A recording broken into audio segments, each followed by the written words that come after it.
They told you to hold on. To outcomes, to people, to plans, to the version of life you imagined. They taught you that acceptance means giving up, that letting go means losing, that peace comes only when everything finally goes your way.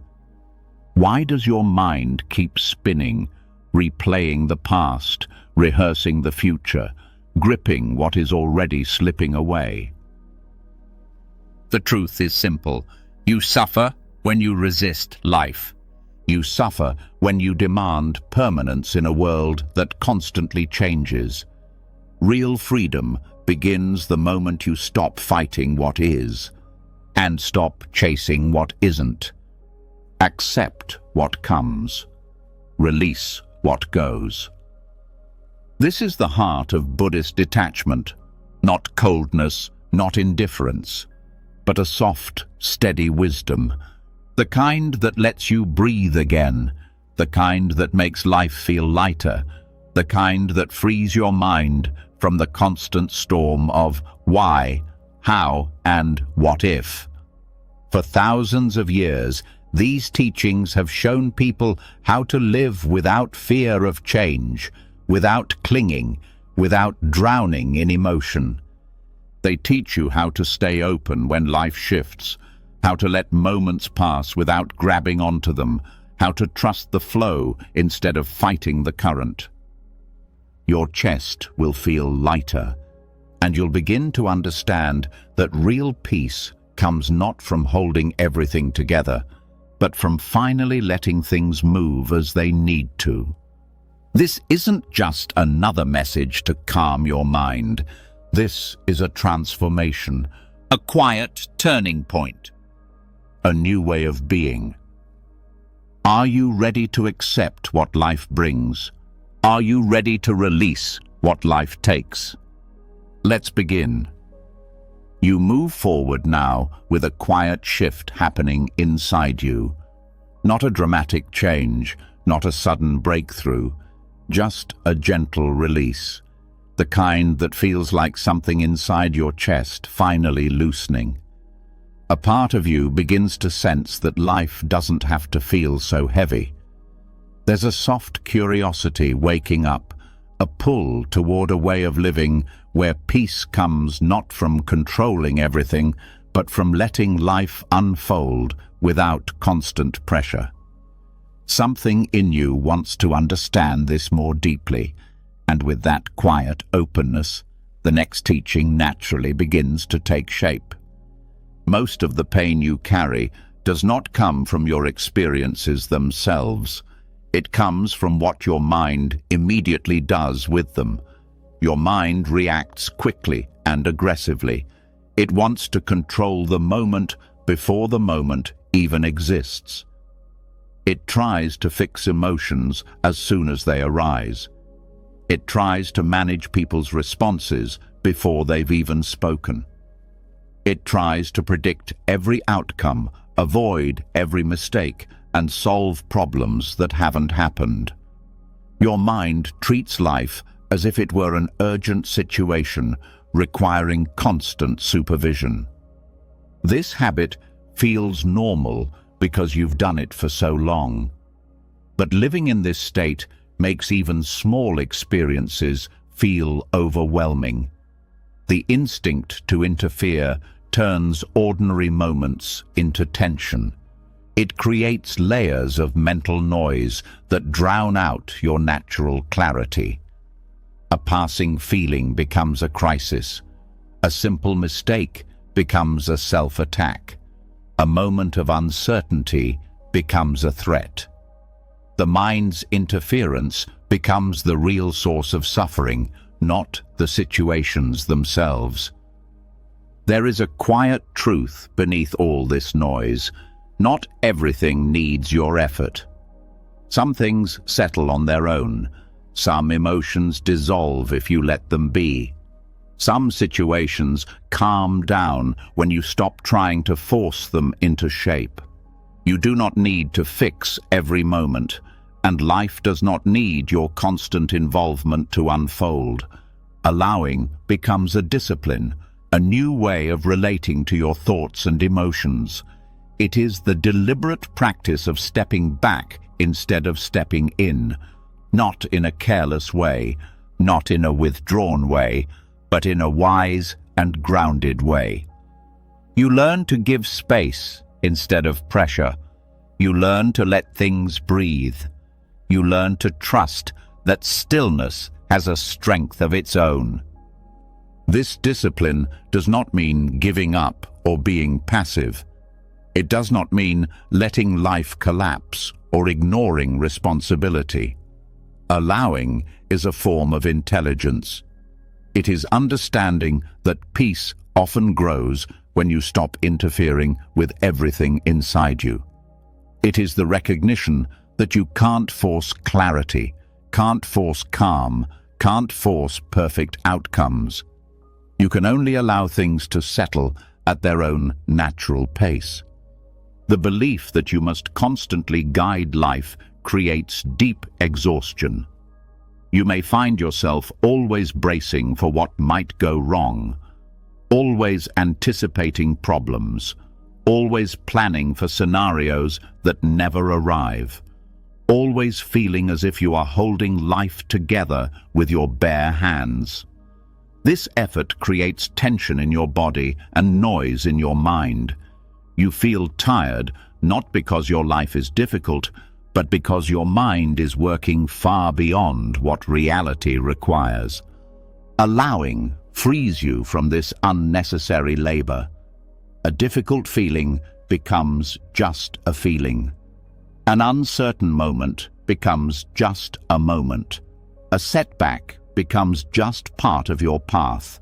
You stop adding the heavy layer of resistance that turns normal challenges into emotional storms. You begin to experience events as they are, not as threats. This discipline begins with awareness. You start noticing the speed of your thoughts, the urgency you feel to react, the pressure you place on yourself to solve, fix, or control things immediately. You witness the mind creating stories, assumptions, and judgments before the situation is even clear. And once you see this pattern, you realize you don't have to follow it. You have the ability to step back, breathe, and let the moment show itself before deciding anything. Allowing is also the opposite of suppression. Suppression pushes feelings away. It hides emotions, avoids thoughts, and pretends everything is fine. But suppression always adds pressure. It does not create peace. Allowing, on the other hand, welcomes whatever arises without feeding it, fighting it, or turning it into more than it is. When you allow a feeling to exist without resistance, it naturally transforms. When you let thoughts appear without reacting, they lose their intensity. When you stop forcing yourself to be okay, you discover that calmness grows on its own. As you deepen this practice, you begin to trust the natural movement of your inner life. Fear rises and falls, sadness softens, anger loosens, uncertainty shifts into clarity without being pushed. You learn that your inner world has its own intelligence, one that doesn't need your constant interference. You start to see that emotions are temporary movements, not problems that require immediate action. They are processes, not emergencies. Clarity comes when you stop crowding yourself with reactions. You begin to feel moments more honestly. Instead of turning pain into a story about what is wrong with you, you simply feel it. Instead of turning uncertainty into panic, you let it be what it is. Instead of spiraling into judgment, you stay open. Peace comes not from controlling your experience, but from allowing it to unfold without pressure. This shift also affects your relationships. You stop trying to fix people's emotions. You stop taking responsibility for how others feel or act. You stop forcing conversations, forcing solutions, forcing closeness, forcing understanding. Instead, you show up without pressure. You listen without planning. You care without carrying what is not yours. This brings relief to your heart and space to your relationships. Allowing also transforms your relationship with life itself.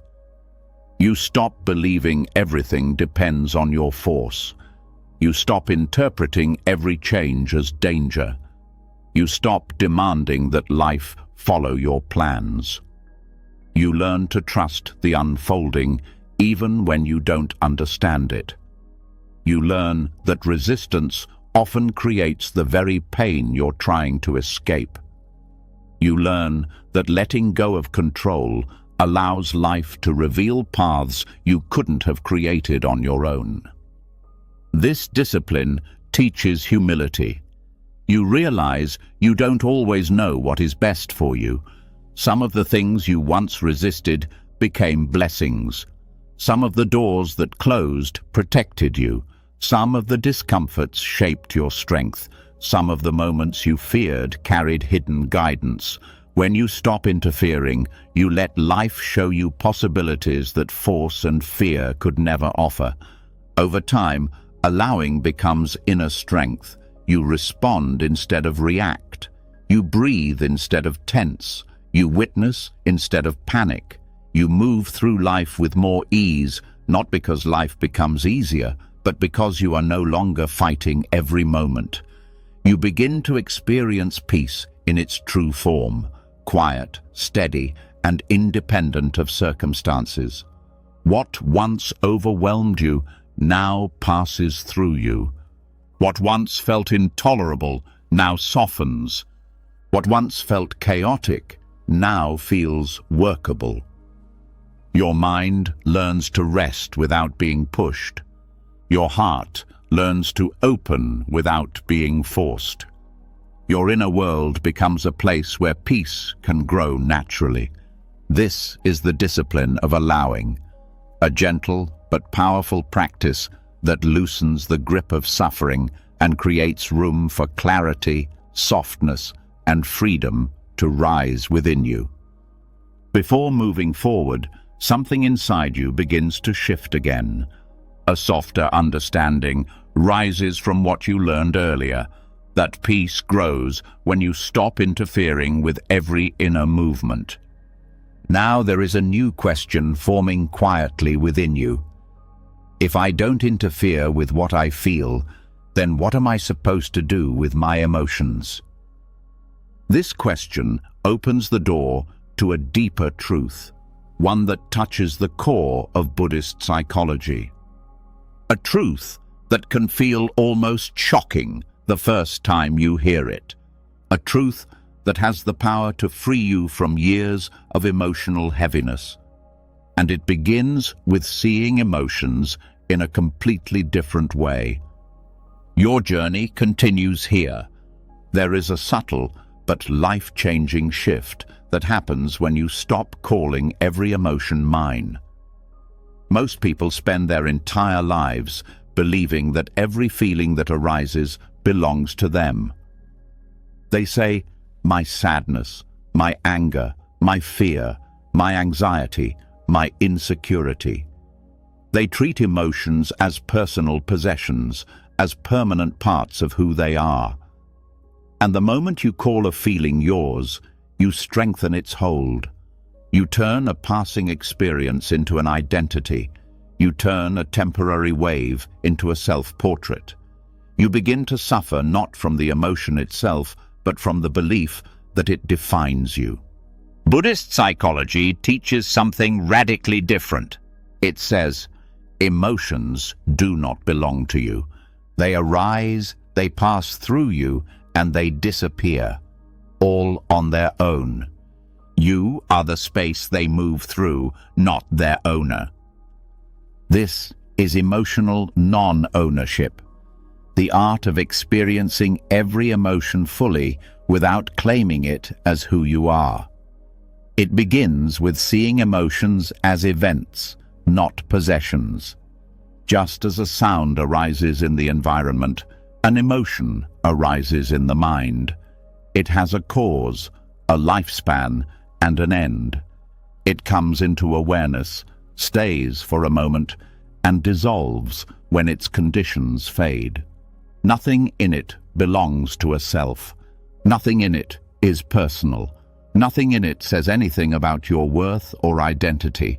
It is simply an experience moving through consciousness. But many people misunderstand this. They fear that not claiming emotions means running from them or suppressing them. Emotional non-ownership is the opposite. It allows you to feel more deeply, more honestly, more cleanly, without the extra weight of "this means something about me." When you feel sadness without calling it yours, the sadness becomes pure experience rather than a story. When you feel anger without claiming it, the anger loses its bite and reveals its underlying energy, unmet needs, boundaries, or old wounds seeking release. When fear arises without ownership, it becomes a signal rather than an identity. Emotional non-ownership also removes the shame people often attach to their feelings. When someone thinks, "I shouldn't feel this," or "I'm weak for feeling this," or "this emotion means something is wrong with me," they add layers of resistance that make the feeling harder to bear. But when you see a feeling simply as a temporary experience arising from certain causes, there is no shame.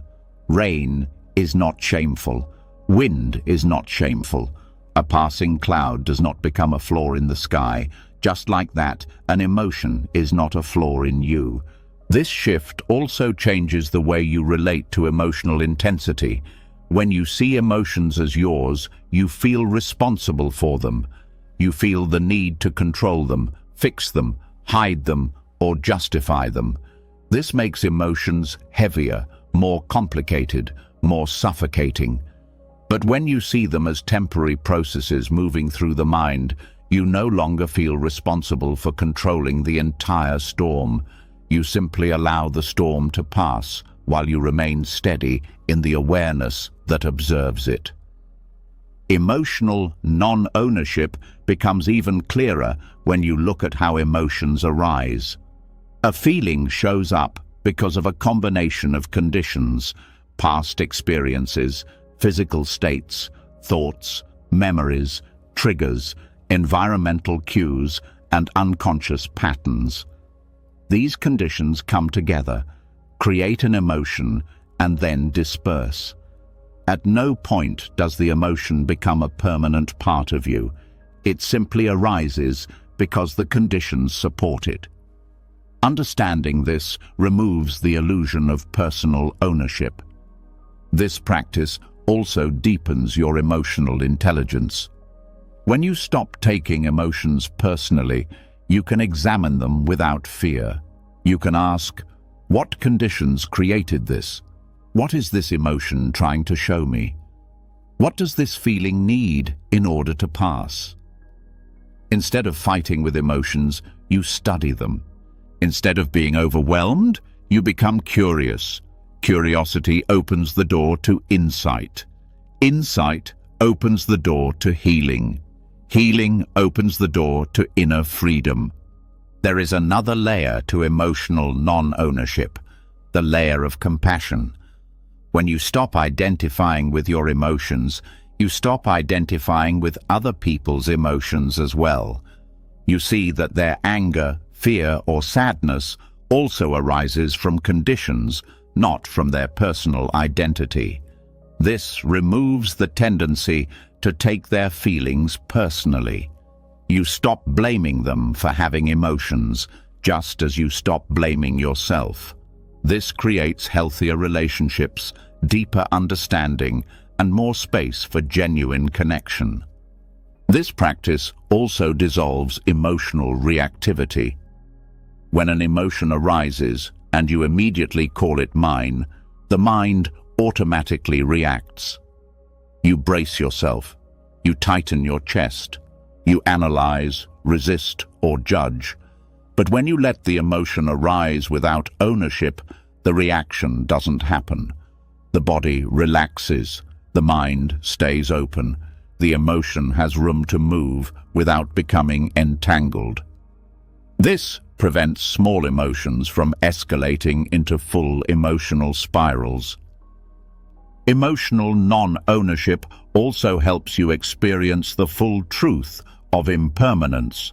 When you stop claiming emotions, you see clearly how quickly they shift. You notice how sadness turns into calm, how anger turns into clarity, how fear turns into release. You begin to trust the natural rhythm of the mind. You no longer panic when emotions rise because you know they will fall. This trust transforms your inner world. Another part of this practice is learning to describe emotions without personal pronouns. Instead of saying, "I am angry," you say, "Anger is here." Instead of, "I am anxious," you say, "Anxiety is arising." This simple change loosens the mental glue that attaches you to the emotion. It shifts your awareness from identification to observation. It places you in the role of the witness rather than the character trapped in the emotional scene. This kind of language reshapes your inner landscape. It teaches you to relate to emotions as passing phenomena rather than defining qualities. It also helps you respond with more clarity. When you're not fused with an emotion, you can choose your response instead of being controlled by the feeling. This is emotional freedom, the ability to feel deeply without being trapped. Emotional non-ownership also opens the door to inner stillness. When emotions arise without resistance and dissolve without interference, the mind naturally settles. Stillness emerges not because emotions disappear, but because you stop clinging to them. The mind becomes like a clear sky where clouds pass but do not disturb the vastness. Stillness is not the absence of emotional weather. It is the freedom from identifying with the weather. This practice also helps you connect with a deeper sense of self. When emotions no longer define you, you begin to discover the part of you that does not change, the awareness that observes everything. This awareness is not disturbed by emotions. It is not threatened by fear or shaken by sadness. It is steady, spacious, and calm. Emotional non-ownership trains you to rest in this awareness, letting emotions come and go while you remain grounded. The practice becomes even more powerful when applied to difficult emotions. When grief arises without ownership, you can feel its depth without drowning. When anger arises without ownership, you can see its root without acting from it. When fear arises without ownership, you can observe its movement without shrinking. Difficult emotions lose their destructive power when they are no longer fused with the sense of self. This understanding also reveals how many emotional burdens you carry simply because you think they are yours. Some emotions belong to old memories. Some belong to wounds from childhood. Some belong to the echoes of other people's pain. Some belong to fears you inherited from past generations. Emotional non-ownership allows you to release burdens that never truly belonged to you.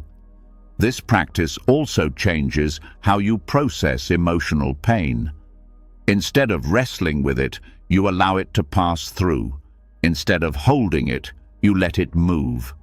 Instead of fearing it, you observe it. Pain still hurts, but it no longer destroys you. It becomes something the heart can hold without breaking. Over time, emotional non-ownership becomes a natural way of being. You start living with less emotional heaviness. You no longer cling to every inner movement. You no longer panic when feelings arise. You no longer define yourself by what you feel in one moment. Your emotions become like waves in a larger ocean, noticeable, real, but never capable of defining the vastness beneath them. And slowly, without forcing anything, you discover a profound truth. Emotions come, emotions go, and none of them have the power to tell you who you are. When you stop claiming them, they stop claiming you. Your path continues from here. You've just taken in the truth that emotions don't need to be owned to be fully felt, and something inside you begins to loosen even more. There is a sense of relief in knowing you don't have to carry every emotion as part of your identity. But as this relief grows, another question rises quietly inside you. If emotions aren't who I am, then why do they still feel so overwhelming? Why do certain thoughts keep pulling me into the same pain over and over? This curiosity opens the door to a deeper layer of understanding, a layer where the real source of suffering becomes clearer. Not the emotions themselves, but the stories your mind builds around them. Stories that feel real, sound convincing, and often run without your awareness. Stories that shape your perception long before you can question them. Here begins the next unfolding. The mind does not simply register experiences, it narrates them. It creates meaning, explanations, predictions, and assumptions. It strings together events into stories that feel like truth. This inner narrator appears so quickly and speaks with such confidence that you rarely notice what it's doing. A neutral moment becomes a personal attack. A delayed message becomes rejection. A simple mistake becomes failure. The narrator fills the unknown with fear, fills silence with assumptions, and fills uncertainty with distorted conclusions. Because the story sounds familiar, you believe it. One of the deepest illusions the mind creates is the illusion of certainty. The narrator fills gaps with interpretations to avoid the discomfort of not knowing. If someone is quiet, the narrator says they are upset with you. If a plan doesn't unfold as expected, it says something is wrong. If you feel anxiety, it claims something bad is coming. These stories are not facts. They are attempts to reduce uncertainty. But instead of protecting you, they trap you in a cycle of misinterpretation and fear. Most suffering comes not from reality, but from the stories added to it.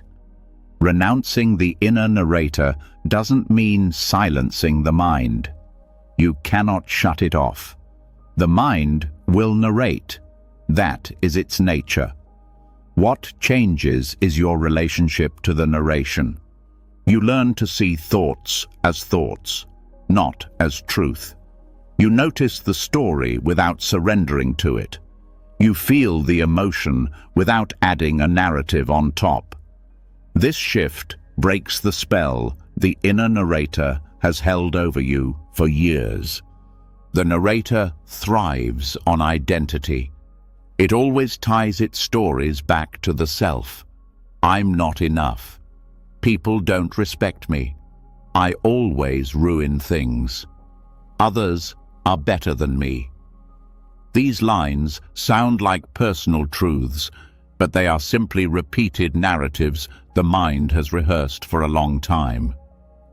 When you stop believing the narrator, these internal sentences lose their authority. They become background noise instead of defining truths.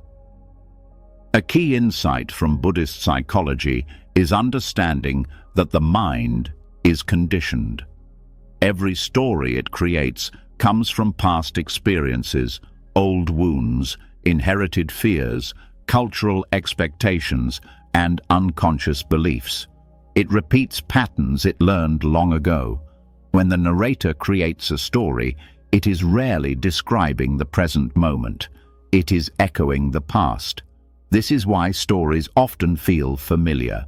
They follow the same script, even when the situation is completely different. To renounce the narrator, you start by noticing its patterns. You notice when the mind jumps to conclusions. You notice when a situation triggers a repetitive storyline. You notice when thoughts feel rehearsed.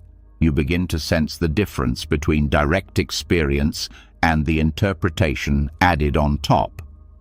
Direct experience is always simple: a sound, a sensation, a feeling.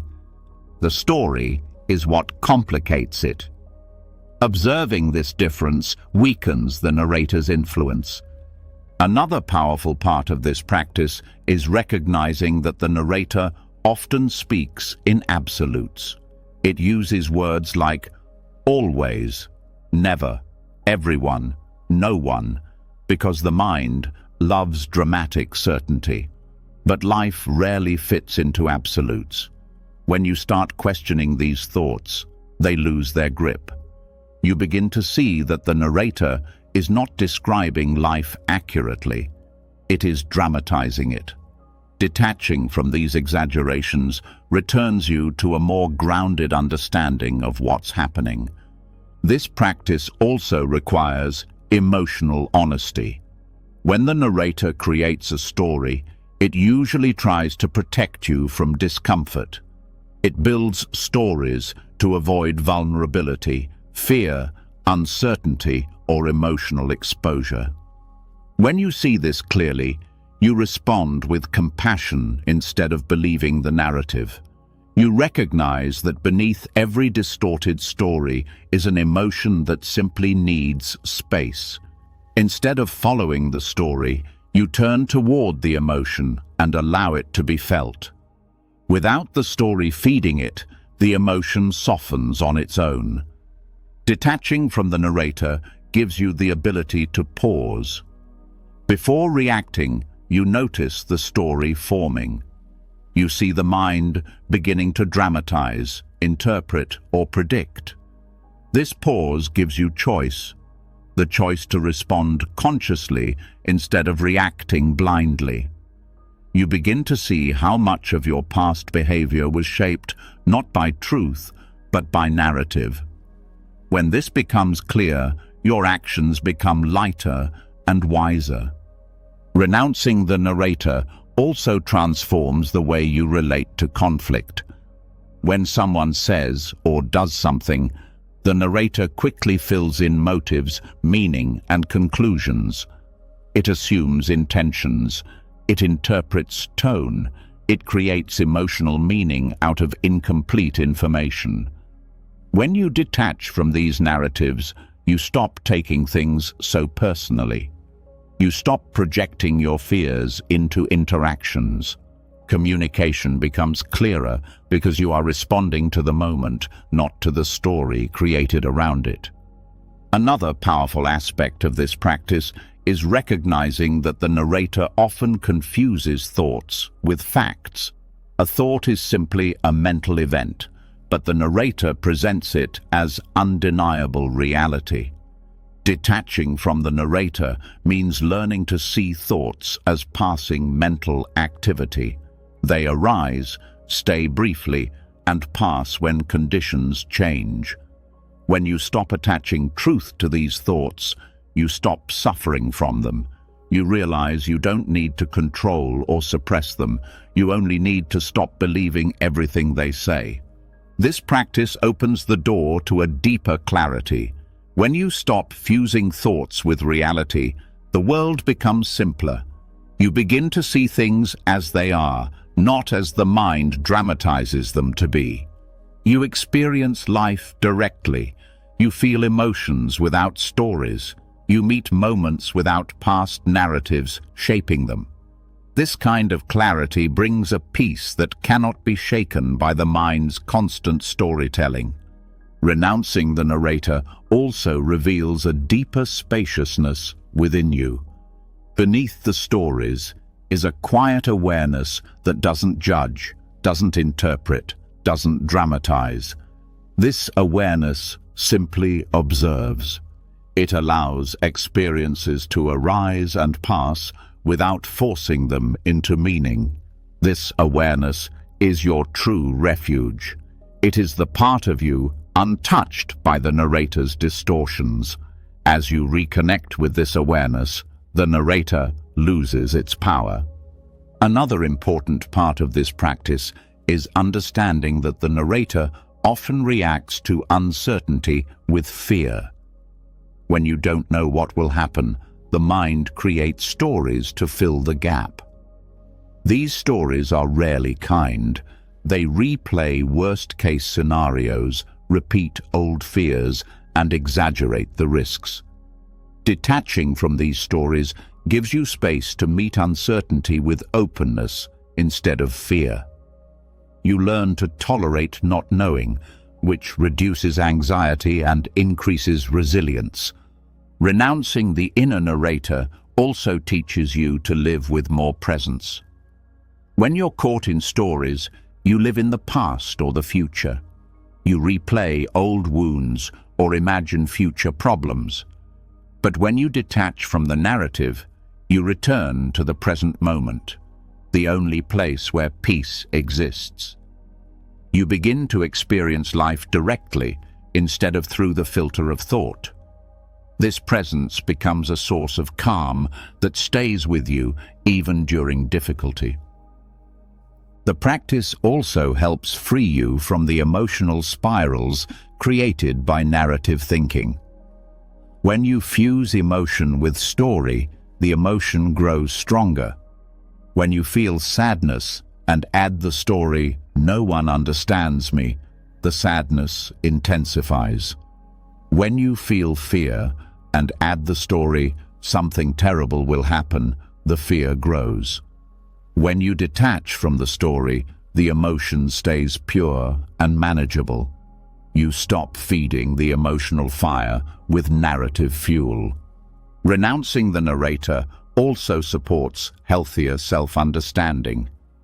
When you stop believing the narrator's negative stories, you stop defining yourself through them. You stop labeling yourself as broken, weak, flawed, or unworthy. You begin to see yourself more clearly as someone experiencing emotions, not someone defined by them. This creates a more grounded and compassionate relationship with yourself. As this practice deepens, you start noticing how often the narrator speaks from habit, not truth. The stories repeat themselves across different situations because they come from old mental patterns. When you detach from these patterns, you break cycles of suffering that have lasted for years. You start responding from a place of clarity rather than from old scripts. Another transformative part of this practice is learning to allow silence. The narrator fills silent moments with mental noise because it fears stillness. But when you welcome stillness, you weaken the narrator's influence.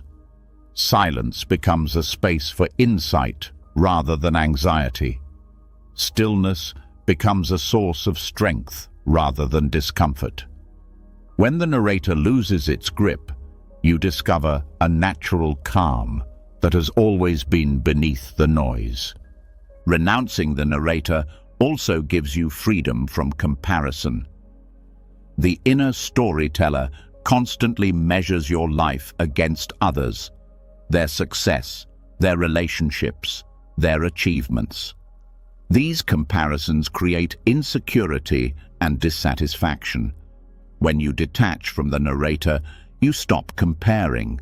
You begin to see your life as uniquely yours. You appreciate your path instead of measuring it against others. This brings a quiet contentment that comparison can never give. This practice also reveals how many of your fears are created by narrative, not reality. Fear often arises because the narrator imagines what could go wrong. These imagined outcomes feel real because the mind reacts to thoughts as if they were events. When you detach from these imagined stories, you stop living in fear. You begin responding to what is actually happening rather than to what your mind predicts. Over time, renouncing the narrator becomes a natural way of living. You speak differently to yourself. You see through your thoughts instead of being trapped in them. You understand your emotions without dramatizing them. You meet life with openness instead of fear. You notice the stories forming, but you do not enter them. You let them rise and fade without becoming their character. And slowly, something remarkable begins to happen. The mind still produces stories, but they no longer define your reality. Thoughts still arise, but they no longer control your choices. Narratives still appear, but they pass through you like shadows instead of storms. You discover that peace does not come from stopping thoughts. It comes from no longer believing every story your mind creates. This is the freedom that begins when you renounce the inner narrator. You've just seen how much of your suffering comes from the stories your mind creates, the way the inner narrator turns passing moments into heavy meanings. And now, something subtle begins to unfold within you. A quiet realization that if thoughts can be questioned, then maybe the one who believes them can also be questioned. A soft curiosity rises. If I'm not my emotions and I'm not my stories, then who exactly am I? This single question opens a doorway to a truth far deeper than anything explored so far. A truth that can free you from years of pressure, self-judgment, and the constant need to defend a fixed idea of who you are. This next step touches identity itself. Most people live with the belief that they are a single, solid, unchanging self. They say, "This is who I am," and cling to that statement as if it were permanent. They build their identity from old memories, past choices, mistakes, achievements, praise, criticism, habits, and roles. They call this whole collection me. And because they believe it is permanent, any threat to it feels dangerous. A negative comment becomes an attack on the core self. A change in circumstances feels like a loss of identity. A failure becomes a wound that goes deeper than the moment.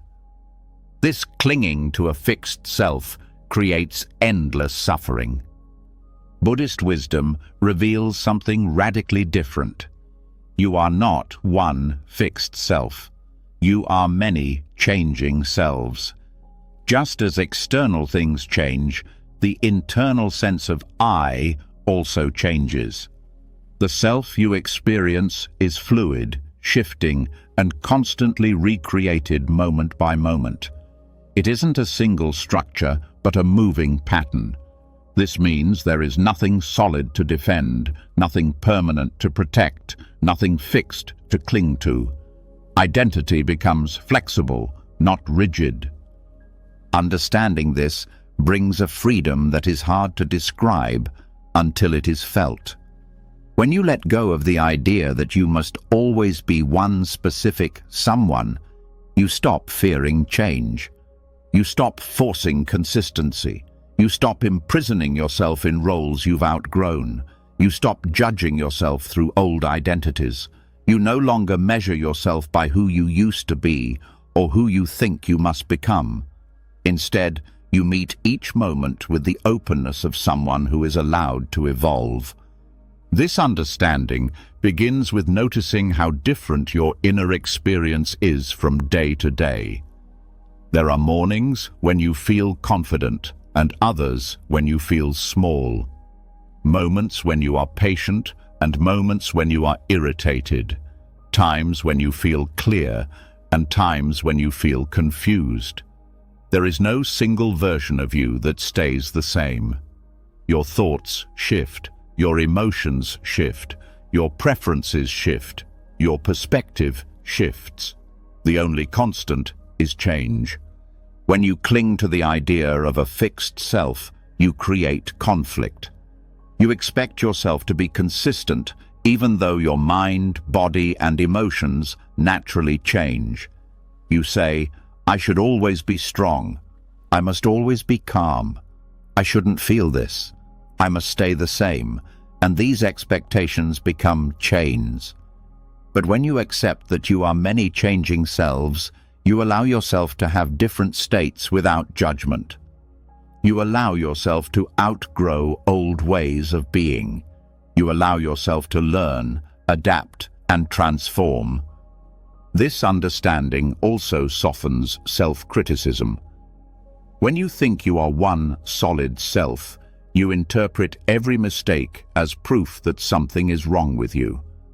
But when you see that the you who made the mistake was one temporary version among many, the mistake becomes simply part of a moment, not evidence of a flaw, not a permanent defect, just a passing expression of conditions.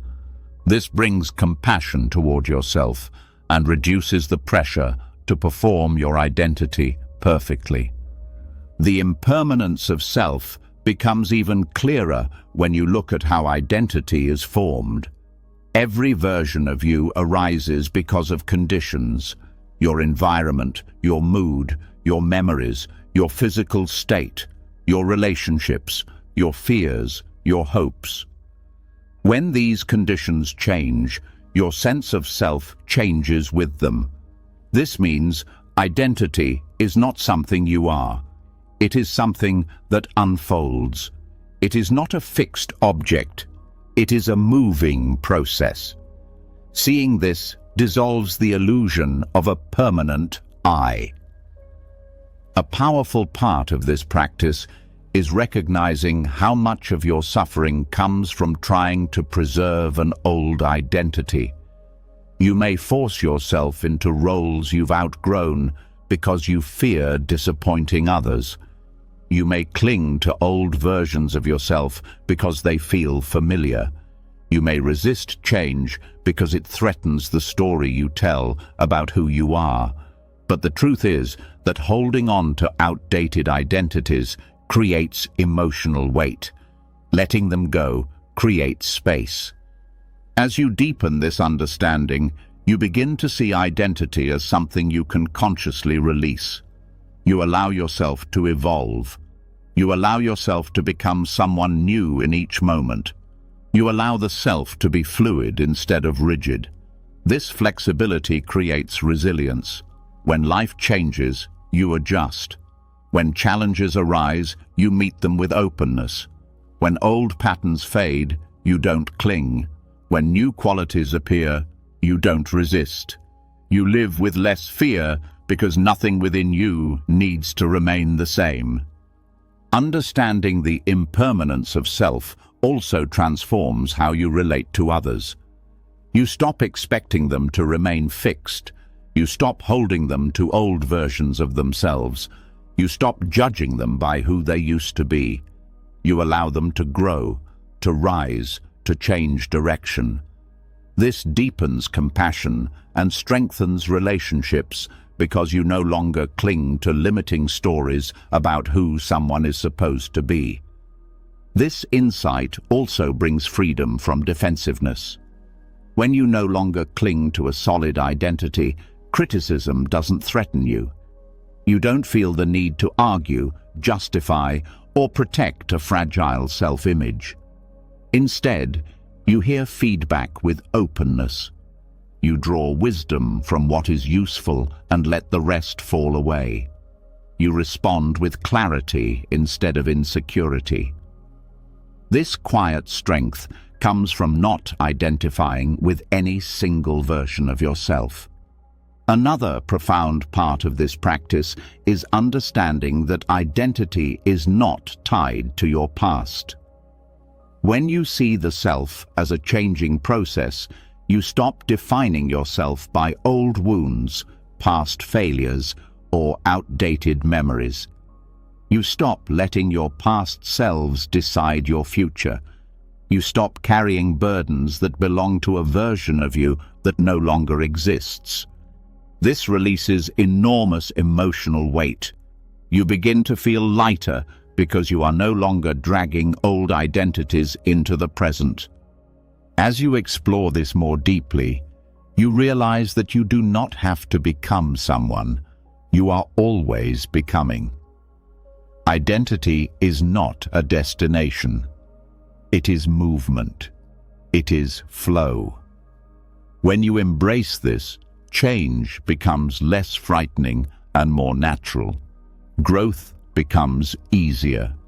You stop forcing yourself to fit into roles that shrink you.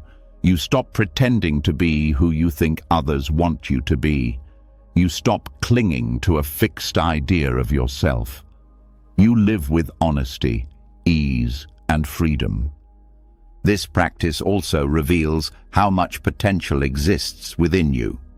When you release fixed identity, you make room for qualities you haven't met yet, strengths you haven't expressed, possibilities you haven't lived, insights you haven't discovered. You open yourself to paths that a rigid identity would have blocked.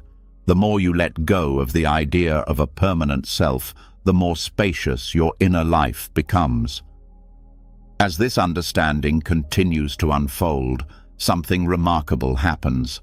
You begin to trust yourself in a deeper, more authentic way. Not because you cling to a stable identity, but because you learn to trust the process of becoming. You trust your ability to adapt. You trust your ability to let go.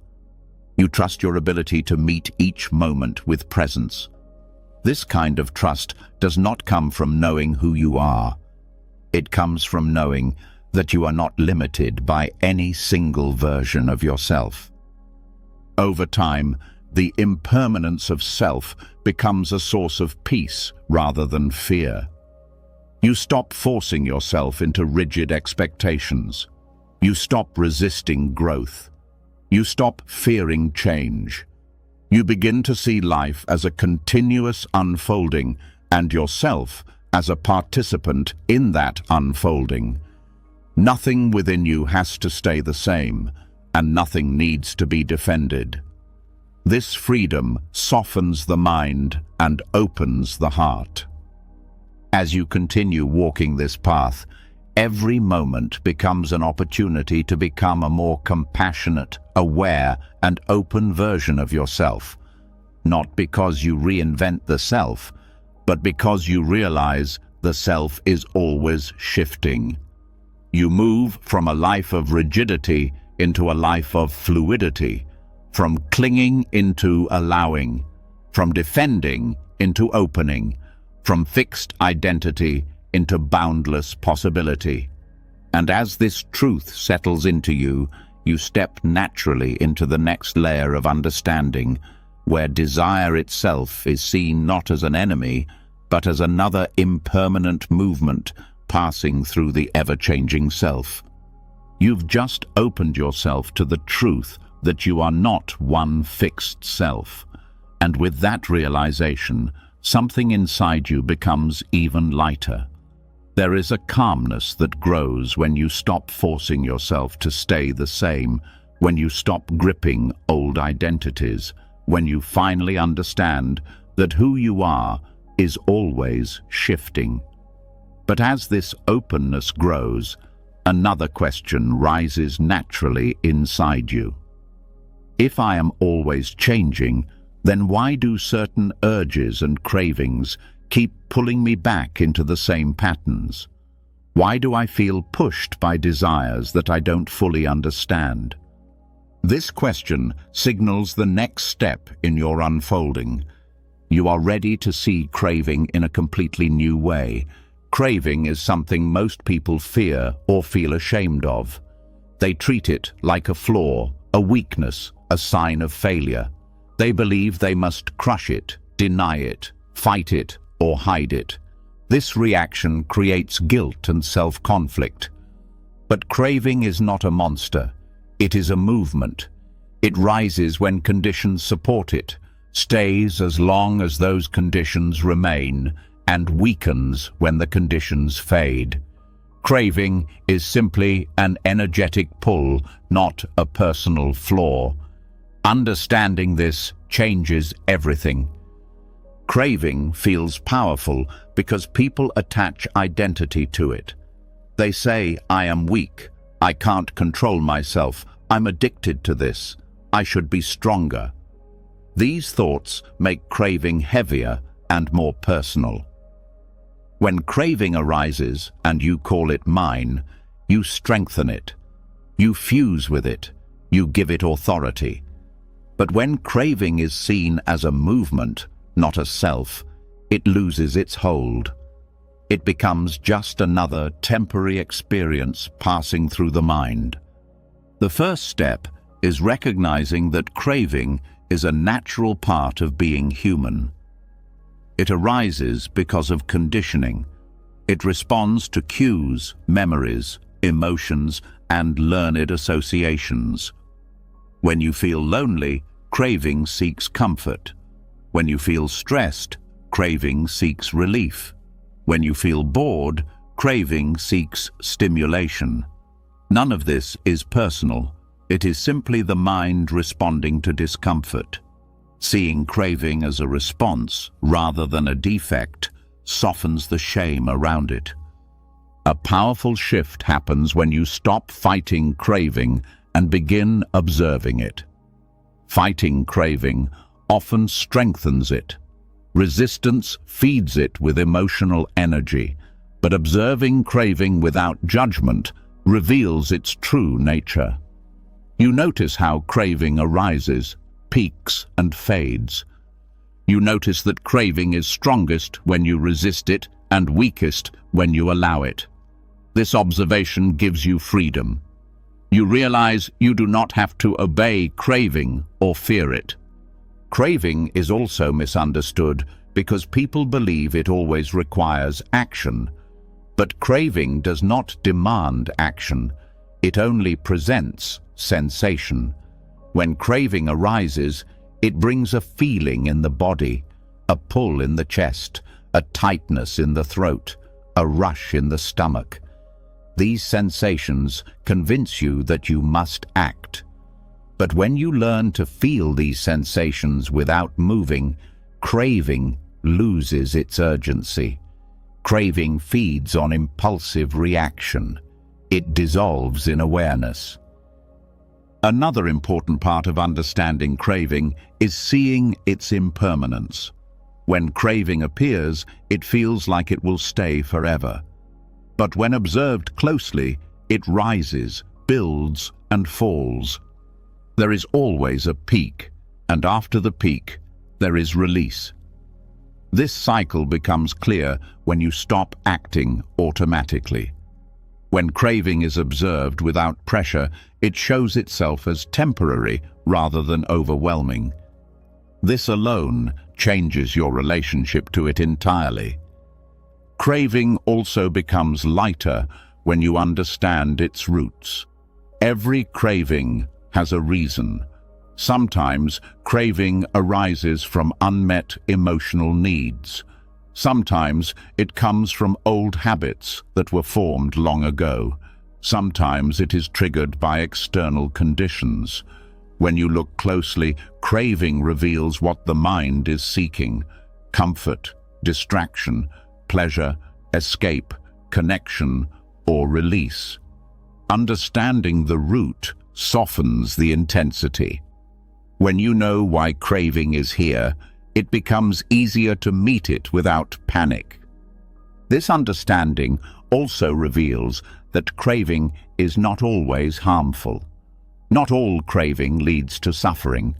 Craving becomes harmful only when it turns into attachment. when you believe you cannot be okay without satisfying it. But craving itself is simply movement. It is neutral energy. It becomes harmful only when you grasp it. When you allow it to move without grasping, craving becomes harmless. A deep transformation occurs when you recognize craving as a signal, not a command. Craving is the mind's way of pointing toward something unresolved. When craving arises, instead of reacting, you ask yourself what experience you are avoiding. Many cravings hide fear, loneliness, insecurity, or exhaustion. When craving is treated as the problem, the real issue stays hidden. But when craving is treated as a messenger, healing becomes possible. You address the root instead of the symptom. Understanding craving as movement also removes the guilt attached to it. Many people feel ashamed when they experience desire, especially desires that contradict their ideals or standards. They judge themselves harshly and create emotional wounds. But when craving is seen as a natural movement, guilt loses its grip. You no longer shame yourself for being human. You stop turning craving into a moral failure. This releases a tremendous amount of emotional tension. Craving also becomes easier to work with when you stop identifying with it. Saying, "I want this," fuses you with the desire. Saying, "wanting is present," separates you from it. It moves craving from the center of your identity to the edge of awareness. You become the observer, not the one being pulled.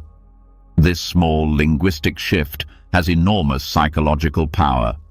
It weakens the connection between self and craving, making it easier to let the craving pass. Another layer of understanding comes from seeing that craving intensifies when you're disconnected from yourself. When you rest in awareness, craving is only a ripple. But when you are distracted, tired, overwhelmed, or emotionally depleted, craving becomes a wave. This means the key to handling craving is not discipline, but awareness. When you are grounded and present, craving does not dominate. It becomes a minor movement in a much larger space. Working with craving also requires softness. If you try to suppress craving with force, craving will return stronger. Suppression feeds desire by pushing it into the unconscious where it grows. Allowing craving to rise openly weakens it. Softness does not mean giving in, it means not fighting. It is a gentle presence that makes craving transparent instead of solid. This transparency reveals that craving is not a monster. It is a movement of energy. Craving also loses power when you stop telling stories about it. The narrator often adds meaning to craving. If I don't satisfy this, I'll be miserable. This craving proves something is wrong with me. I can't live without this. These stories intensify the craving. They turn it into a threat. They turn a simple sensation into a narrative of failure. When you drop the stories and feel only the raw sensation, craving becomes manageable. It is sensations, not stories, that dissolve. Understanding craving as movement also teaches patience. You learn to ride the wave instead of fighting it. When craving peaks, you stay steady. When it softens, you breathe. This patience builds inner strength. You learn that you can endure discomfort without collapse. You realize that craving is not stronger than you. It only feels strong because of your reaction to it. Patience reveals your resilience. Another important part of this practice is reconnecting with your body.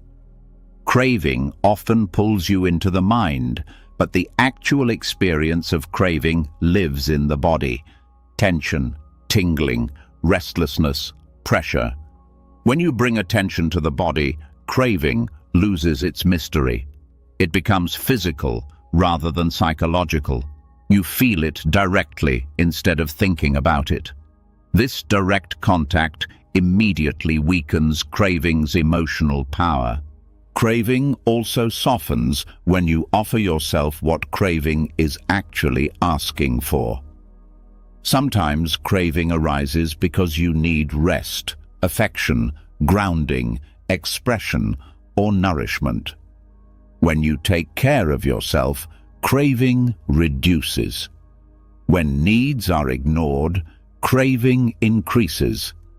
Understanding this helps you respond intelligently rather than impulsively. You meet the underlying need instead of reacting to the surface desire. This creates lasting change. Seeing craving as movement allows you to live with desire without fear. You stop feeling controlled by it. You stop seeing it as a threat. You stop believing it defines your character. Craving becomes something you can meet with curiosity rather than panic. This creates inner peace.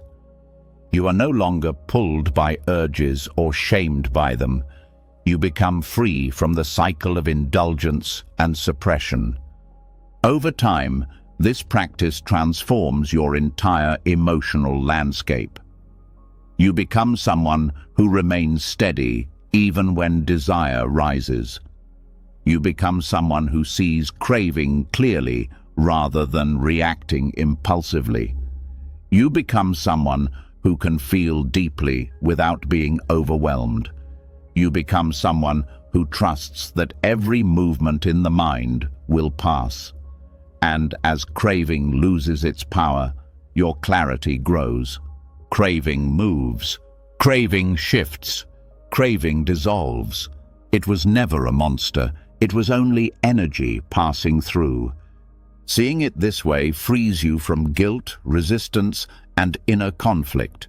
It allows you to meet desire with wisdom instead of fear. And from here, you are ready to move even deeper, into learning how to love without clinging, to care without grasping, and to remain open without losing yourself. You've just seen craving for what it truly is. Not a threat, not a flaw, but a passing current that gains power only when you resist it or call it your identity. That realization already softens something deep inside you. But as that softness spreads, another truth begins to surface. Many of the deepest cravings you've ever felt were connected to love. The craving to be wanted, the craving to be understood, the craving to hold on to someone, the craving to never be left behind. Something inside you quietly asks, if craving is just movement, then what about love? Why does love feel so heavy, so gripping, so full of fear? This question opens the door to one of the most misunderstood aspects of human experience: how to love without clinging. Love, in its pure form, is a spacious feeling. It allows, accepts, supports, and uplifts. But most people never experience it that way because they wrap love in fear. They think love must involve holding tightly. They confuse affection with possession. They believe closeness means merging, controlling, securing, or guaranteeing. They measure love by how much someone gives them, how much they stay, how much they meet expectations. These ideas turn love into a cage, not a gift.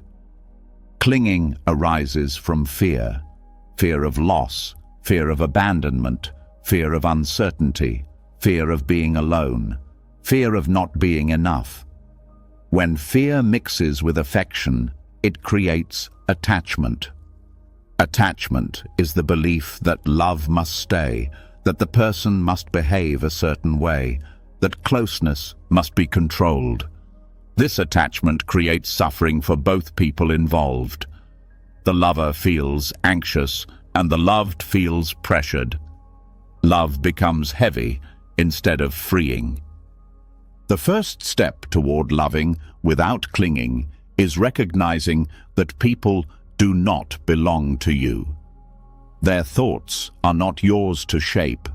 Their choices are not yours to control. Their path is not yours to direct. When you treat someone like part of your identity, you start trying to manage them. You expect them to fulfill your needs, soothe your fears, fix your insecurities, or validate your worth. But these expectations choke love. They turn affection into duty. They make the relationship fragile and tense. Loving without clinging means loving someone as they are, not as you want them to be. It means giving them space to breathe, space to grow, space to change. It means releasing the need to control their feelings or predict their actions. It means trusting them to walk with you freely, not because they are bound, but because they choose to be there. This kind of love feels different. It feels calm instead of desperate. It feels expanding instead of squeezing. It feels like two people standing side by side rather than tangled together. This practice begins by looking at the fears beneath attachment. When you cling, it is because something inside you does not feel steady. You fear being alone with yourself. You fear facing your own emptiness. You fear losing someone because you believe losing them means losing part of your worth. But when you understand that love is not supposed to complete you, clinging weakens. Love is meant to flow, not plug a hole. When you strengthen your inner stability, you stop grasping others as emotional anchors. Loving without clinging also requires honesty about the difference between love and attachment. Love says, "I care for you deeply." Attachment says, "I need you to stay because I'm scared without you." Love says, "I want to understand you." Attachment says, "I want you to act the way I expect." Love says, "I want you to be free." Attachment says, "Your freedom threatens me." When you see this difference clearly, you begin to release the grip that attachment places on your relationships. A powerful shift comes when you stop treating relationships as guarantees. People change, circumstances change, life changes. When you cling to the illusion of permanence, you create fear. But when you accept impermanence, something surprising happens. You love more deeply. You appreciate moments instead of taking them for granted. You pay attention instead of assuming tomorrow will be the same. You hold people gently instead of gripping them tightly. Impermanence does not weaken love. It intensifies it with presence. Loving without clinging also means letting others have their emotional reality. You stop demanding that they feel a certain way. You stop expecting them to react exactly how you want. You stop trying to shape their inner world. Instead, you accept that they have their own experiences, fears, desires, wounds, and hopes. This acceptance creates emotional maturity. It frees both of you from trying to control each other's inner landscape. It creates connection through acceptance, not through pressure. Another part of loving without clinging is learning to listen without trying to solve. When you cling, you listen in order to protect your fears. You listen to find reassurance. You listen to confirm your expectations. But loving without clinging means listening to understand, listening to connect, listening without filtering everything through your insecurities. This kind of listening allows love to breathe. It creates safety for both people. A deep misunderstanding about love is the belief that closeness means merging identities. But merging creates confusion, resentment, and dependency.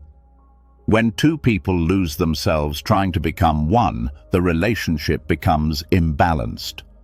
Loving without clinging means staying connected but not fused. It means valuing your own identity while respecting theirs. It means sharing life without collapsing into each other. Healthy love has space. This practice also dissolves jealousy. Jealousy is the fear that someone else can take what you cling to. But when you love without possession, jealousy loses its foundation. You do not view love as scarce. You do not view attention as currency. You do not view connection as ownership. You understand that love is not taken away by others, it only changes form. When you stop possessing, you stop fearing loss, and this brings peace. Loving without clinging also brings clarity about responsibility. You stop expecting others to fix your inner wounds. You stop demanding emotional rescue. You stop outsourcing your healing. Instead, you take responsibility for soothing your own fears, regulating your emotions, and strengthening your inner world. This reduces pressure on relationships. It makes love more balanced and respectful. Another insight arises when you see that clinging does not protect love. It suffocates it. When you grip someone tightly, you create resistance. The more you push, the more they feel the need to pull back. The more you cling, the more fear grows between you. But when you loosen your grip, something beautiful happens. Love becomes a choice again, not an obligation. People stay because they feel safe, not because they feel trapped. This practice also shows you the beauty of emotional independence. Emotional independence does not mean isolation or coldness. It means your emotional stability does not crumble when someone else changes, disappoints you, or walks away. It means you can care deeply without collapsing. It means you love fully while remaining whole. This kind of strength makes love healthier and more lasting. Loving without clinging reveals the difference between connection and dependence. Connection enriches your life. Dependence drains it. Connection grows with openness. Dependence grows with fear. When you understand this difference, you start choosing relationships based on genuine connection rather than emotional survival. This path also teaches you to love with presence instead of projection. When you cling, you project fears, hopes, fantasies, and insecurities onto the relationship. You stop seeing the real person. You see only the image that supports your emotional needs. But loving without clinging means seeing the other person clearly, their strengths, flaws, dreams, and limits. This clarity creates real intimacy instead of illusion. As you deepen this understanding, something transforms within you. You stop trying to hold love. You stop trying to freeze it. You stop trying to force it into permanence. You allow love to flow. You allow it to grow. You allow it to change. And in this allowing, love becomes more stable because it is no longer built on fear. When love stops being a cage, it becomes a space for both people to expand. When love stops being possession, it becomes freedom. When love stops being clinging, it becomes compassion. Loving without clinging does not weaken connection. It strengthens it. It frees both hearts. It creates a relationship built on presence, honesty, and mutual respect. And with your heart now opening in a new way, the next teaching naturally calls to you, the practice of returning with gentleness, so the mind learns to come back without fear or punishment. The moment you understand love without clinging, something inside you becomes calmer. Your grip loosens, your heart feels less threatened. But as that clarity settles, you notice another pattern quietly unfolding within you. No matter how much wisdom you gather, the mind still drifts. It wanders into fear, into old habits, into daydreams, into memories, into worries. And then a subtle frustration appears. Why can't I stay centered? Why do I keep slipping back into old patterns? This frustration creates inner tension, but that tension reveals the next step. You are now ready to learn the practice that holds all others together, the art of returning with gentleness. Many people believe that a disciplined mind is one that never wanders. They think focus means perfection, that presence means constant control. So when their mind drifts, they judge themselves harshly. They criticize their lack of discipline. They punish themselves for being distracted. They believe they have failed simply because they left the moment. This self-criticism is more damaging than the drifting itself. The mind does not break because it wandered. It breaks because of the attack that follows. The truth is simple. Every mind wanders. The mind is movement by nature. It explores, seeks, imagines, remembers, fears, plans, and reacts. It is constantly shifting. The problem is not that you drift. The problem is the harshness you meet yourself with when you notice the drift. That harshness tightens the mind and creates resistance. That resistance makes presence feel difficult. That difficulty turns into discouragement, and discouragement becomes a barrier to growth. The practice of returning teaches something revolutionary. The return is more important than the wandering. When your mind drifts, the way you bring it back determines whether you build peace or tension. If you return with anger, you build shame. If you return with judgment, you build fear. If you return with disappointment, you build anxiety. But if you return with gentleness, the mind learns safety. It learns trust. It learns openness. Gentleness is the key. When you notice the mind drifting, you simply acknowledge it with a soft awareness, like recognizing a friend turning their head. You guide it back without punishment. You return to the breath, to the moment, to the task, to your center. The return becomes an act of compassion rather than correction. This approach rewires the mind. It teaches that presence is not an obligation, but a place of rest. When the return is gentle, the mind becomes more willing to come back. It stops fearing your response. It stops resisting the practice. It stops hiding behind distraction. The mind opens because it feels safe. This safety creates stability. Stability creates clarity. Clarity creates calm. The entire inner world becomes softer because you stopped waging war with your own thoughts. The practice of returning also teaches patience. You stop expecting instant mastery. You stop demanding perfection.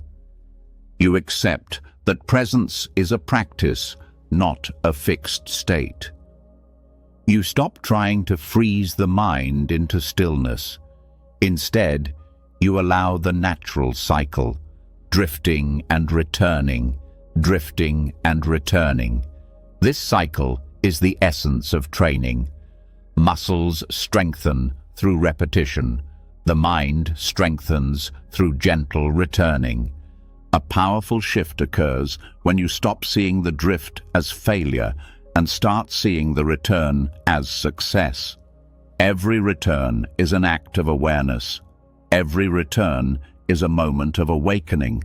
Every return strengthens your capacity for presence. Instead of spiraling into frustration, you begin to celebrate every return. This transforms your relationship with your inner world. Returning with gentleness also reduces emotional suffering. When you attack yourself for drifting, you activate the same patterns that create anxiety, shame, and self-doubt. But when you return with care, you soothe those patterns. You train your mind to relax instead of tense. This relaxation spreads through your emotions. It makes you softer with yourself. It makes you less reactive. It cultivates inner peace. The practice of returning is also an act of humility. It reminds you that you are human, that the mind is not a machine, and that wisdom grows slowly, organically. You stop demanding superhuman focus.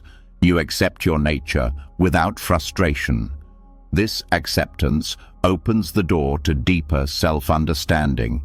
You begin to see the patterns behind your drifting, the fears, the habits, the memories, the unresolved emotions. And because you no longer judge yourself, you can explore these patterns with honesty. Returning also builds inner strength because it teaches endurance. Even when your mind wanders 1,000 times, you return 1,000 times. You do not quit. You do not give up. You do not shame yourself. You simply come back again. This persistence creates resilience. You learn that drifting does not remove your ability to return. You learn that the mind's chaos cannot destroy your capacity for calm. This knowledge creates confidence. The practice deepens when you start noticing the patterns of your drifting without reacting to them. You notice the kind of thoughts that pull you away. You notice the emotional states that distract you. You notice the moments when your attention weakens. This awareness helps you understand yourself more deeply. You begin to see not only that you drift, but why you drift. This is insight, and insight is healing. Gentle returning also trains the mind to let go more easily. When you bring yourself back without punishment, you learn that you can release a thought without fighting it. You can let go of stories without believing them. You can release emotional spirals before they grow. This makes detachment a natural skill rather than a forced effort. Another important part of this practice is compassion. When you return gently to yourself, you practice the same compassion you wish to offer others. You learn how to be kind even when you are imperfect. You learn how to forgive small mistakes instantly. You learn how to stay present with yourself even when your mind is restless. This compassion expands into your external life. You become more patient with others. You become less reactive in relationships. You become softer in your judgments. Gentleness toward yourself becomes gentleness toward the world. The practice of returning is also deeply grounding. Every return reconnects you with your breath, your body, and the present moment. These returns anchor you in reality instead of losing yourself in mental noise. Over time, the body becomes the home you return to. The breath becomes the stabilizing force. The present moment becomes your refuge. Consistency is the heart of this practice. Not perfection, not control, not force, just consistency. The willingness to come back again and again. The willingness to meet yourself where you are. The willingness to continue even when your mind feels wild. This consistency slowly transforms the mind from restless to steady, and something remarkable begins to happen when you practice returning regularly. The mind drifts less, not because you force it, but because it trusts the space you have created. Presence becomes easier. Thoughts lose their urgency. Inner storms lose their force. Calm becomes a natural baseline rather than a rare experience. Returning becomes smoother, quieter, gentler. This is the power of the practice. Every gentle return brings you closer to yourself. Every return softens old wounds. Every return strengthens awareness. Every return deepens presence. And eventually, returning becomes your inner compass. It guides you through difficulty. It anchors you in uncertainty. It brings you back to the ground of your being. From here, you step naturally into the next teaching, the art of releasing hidden agendas, those subtle expectations that quietly shape your choices and disturb your peace. As you learn the practice of returning with gentleness, something important becomes clear. The mind settles not through force, but through softness. You begin to see that peace grows when you stop punishing yourself for drifting. This realization brings a sweetness to your inner world. But as that peace expands, another truth quietly rises to the surface. Even when you return gently, there is often a hidden expectation beneath your actions. A quiet whisper inside you saying, "I hope this works. I hope they appreciate this. I hope this turns out the way I want." These subtle agendas feel harmless, but they shape your emotional world far more than you notice. This next step takes you into the roots of these hidden expectations. There is a quiet pressure behind many of your actions, even the simple ones. You offer kindness, hoping others will respond warmly. You work hard, hoping your efforts will be seen. You make choices, hoping they will lead to success. You speak honestly, hoping to be understood. You give your time, hoping it will be valued. These hopes are not wrong, but when they go unnoticed, they become the source of deep disappointment. The mind constantly tries to predict outcomes and secure comfort. It attaches expectations to almost everything, even without your awareness.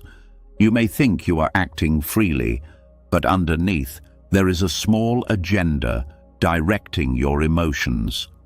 When reality doesn't match that hidden agenda, suffering appears.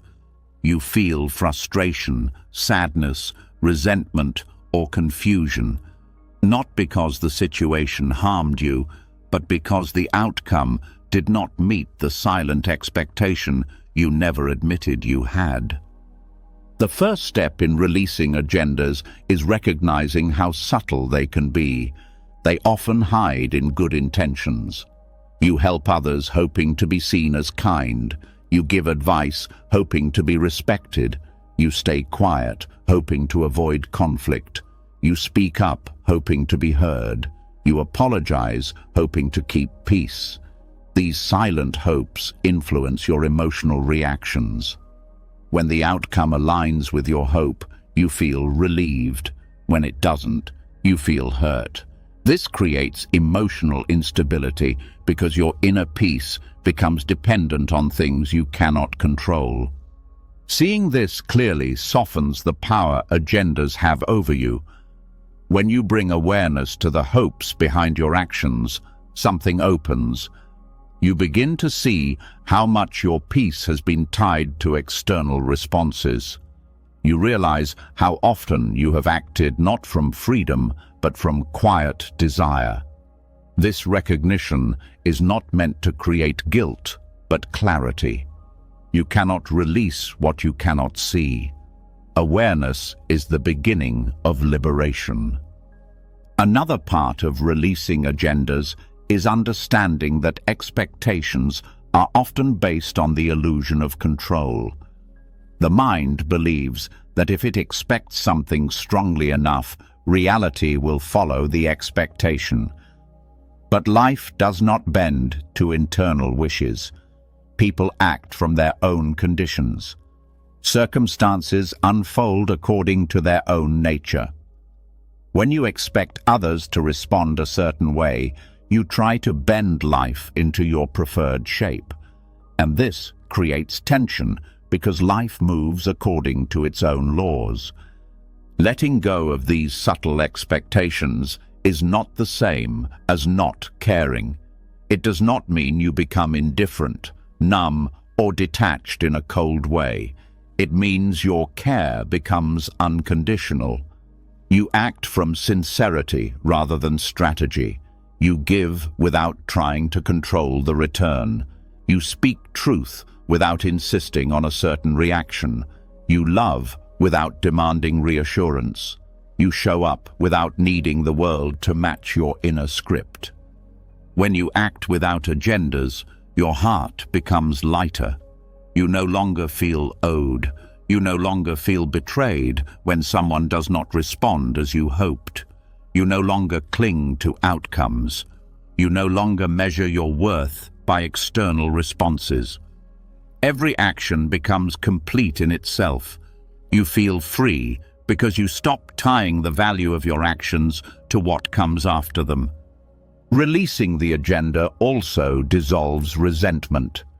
Resentment grows when you give with expectation. You may not say it out loud, but a quiet voice inside says, "I did this for you. Now you should do something for me." When this silent contract is not fulfilled, bitterness grows. When you let go of agendas, there is no contract. There is nothing to be violated. You act from clarity rather than transaction. This preserves your peace. Another insight comes from seeing how agendas distort perception. When you hope for a specific outcome, you filter everything through that hope. You read too much into small gestures. You interpret neutral actions through bias. You miss the reality because you are focused on what you want reality to be. Letting go of agendas allows you to see situations as they are, not as you wish them to be. This clarity brings emotional stability. Releasing hidden expectations also brings greater self-honesty. You start noticing the fears beneath your agendas. Fear of rejection, fear of disappointment, fear of not being valued, fear of losing control. When you see these fears clearly, you stop projecting them onto your actions. You begin to soothe the fears directly instead of using expectations to temporarily mask them. This deepens emotional maturity. This practice is not about suppressing desire. It is about loosening the grip of neediness. Desire can exist without demand. You can hope without insisting. You can care without clinging. This creates a beautiful balance. You stay open to outcomes without being controlled by them. You take action without attaching your emotional well-being to the results. A major transformation happens when you learn to appreciate effort simply because it aligns with your values, not because you hope it will lead somewhere. When you act because the action itself is true to you, you stop chasing approval. You stop living for validation.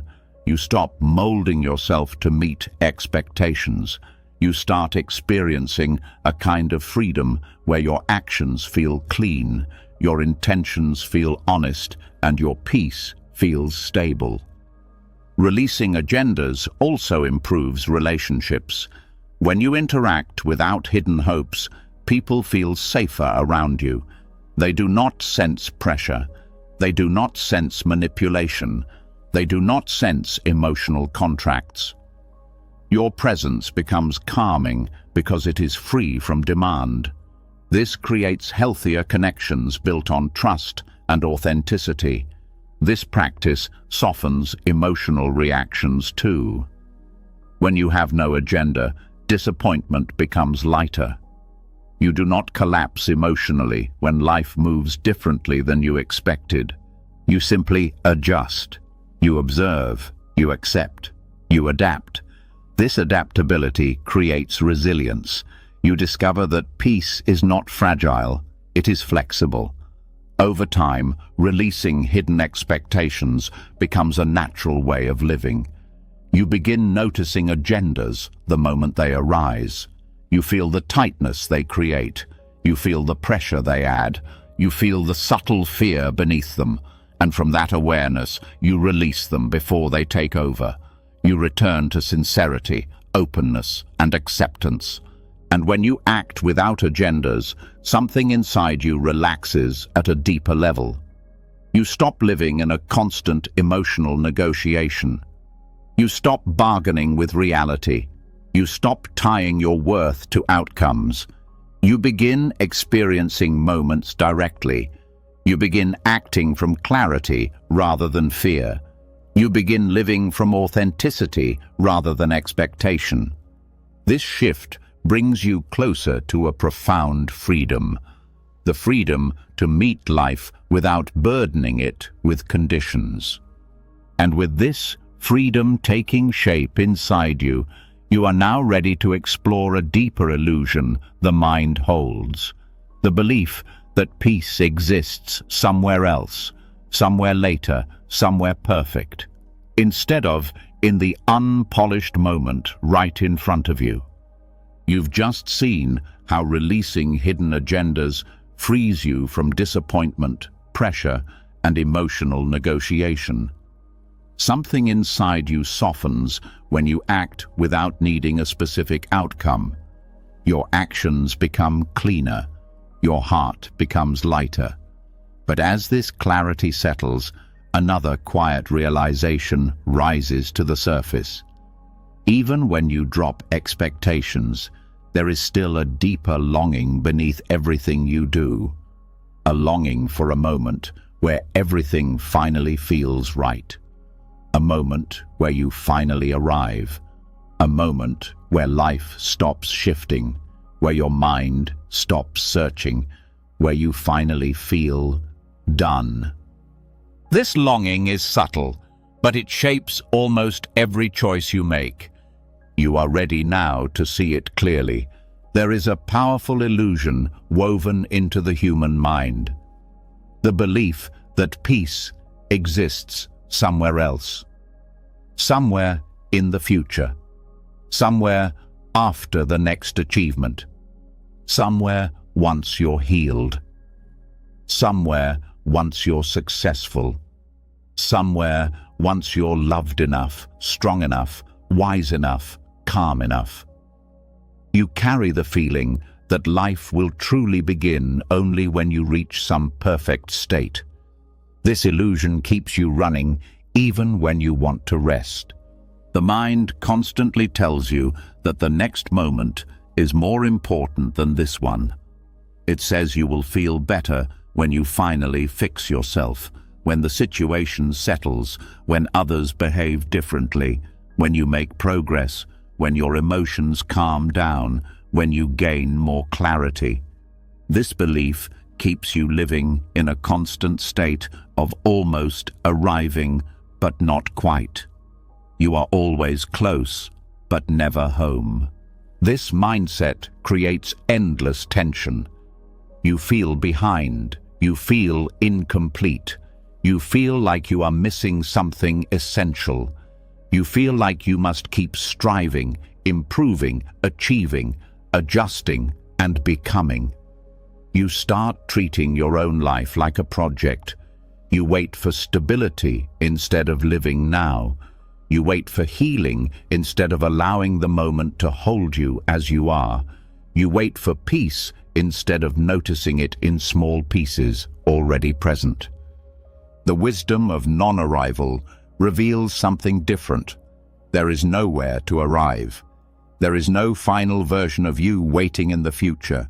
There is no perfect state where everything stays stable. There is no moment where life stops changing. Peace does not come from reaching a flawless condition. Peace comes from releasing the belief that you must become someone else in order to rest. This understanding begins by noticing how often you postpone your own peace. You think, "I'll feel okay once this problem is solved," but when that problem fades, another appears. You think, "I'll feel confident once I achieve this," but once you do, the goal shifts. You think, "I'll feel calm once my mind stops wandering." But the mind wanders again. The goal line moves endlessly because the problem is not the present. It is the belief that the present is not enough. Non-arrival invites you to stop chasing a perfect moment and start living inside the imperfect one you're already in. You stop waiting for conditions to match your desires. You stop basing your peace on future outcomes. You stop believing life owes you a perfect version of reality. You begin to accept that this moment, with its messiness, its beauty, its uncertainty, its discomfort, its complexity, is enough to be lived fully. This practice also transforms how you view personal growth. Instead of treating growth as a ladder you must climb toward some final state, you see it as a continuous unfolding. There is no finished. There is only learning. There is only deepening. There is only expanding awareness. When you release the fantasy of arrival, growth becomes gentle rather than urgent. You no longer feel pressured to hurry. You no longer measure yourself by milestones. You no longer panic when change is slow. You simply walk. The illusion of arrival is often tied to the belief that you are not enough yet. And because you don't feel enough, you keep striving for some future moment where you hope to finally feel whole.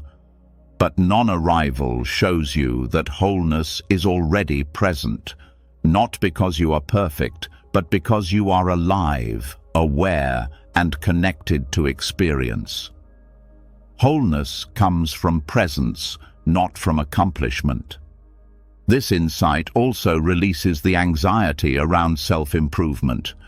When you believe there is a perfect state waiting ahead, self-improvement becomes a burden.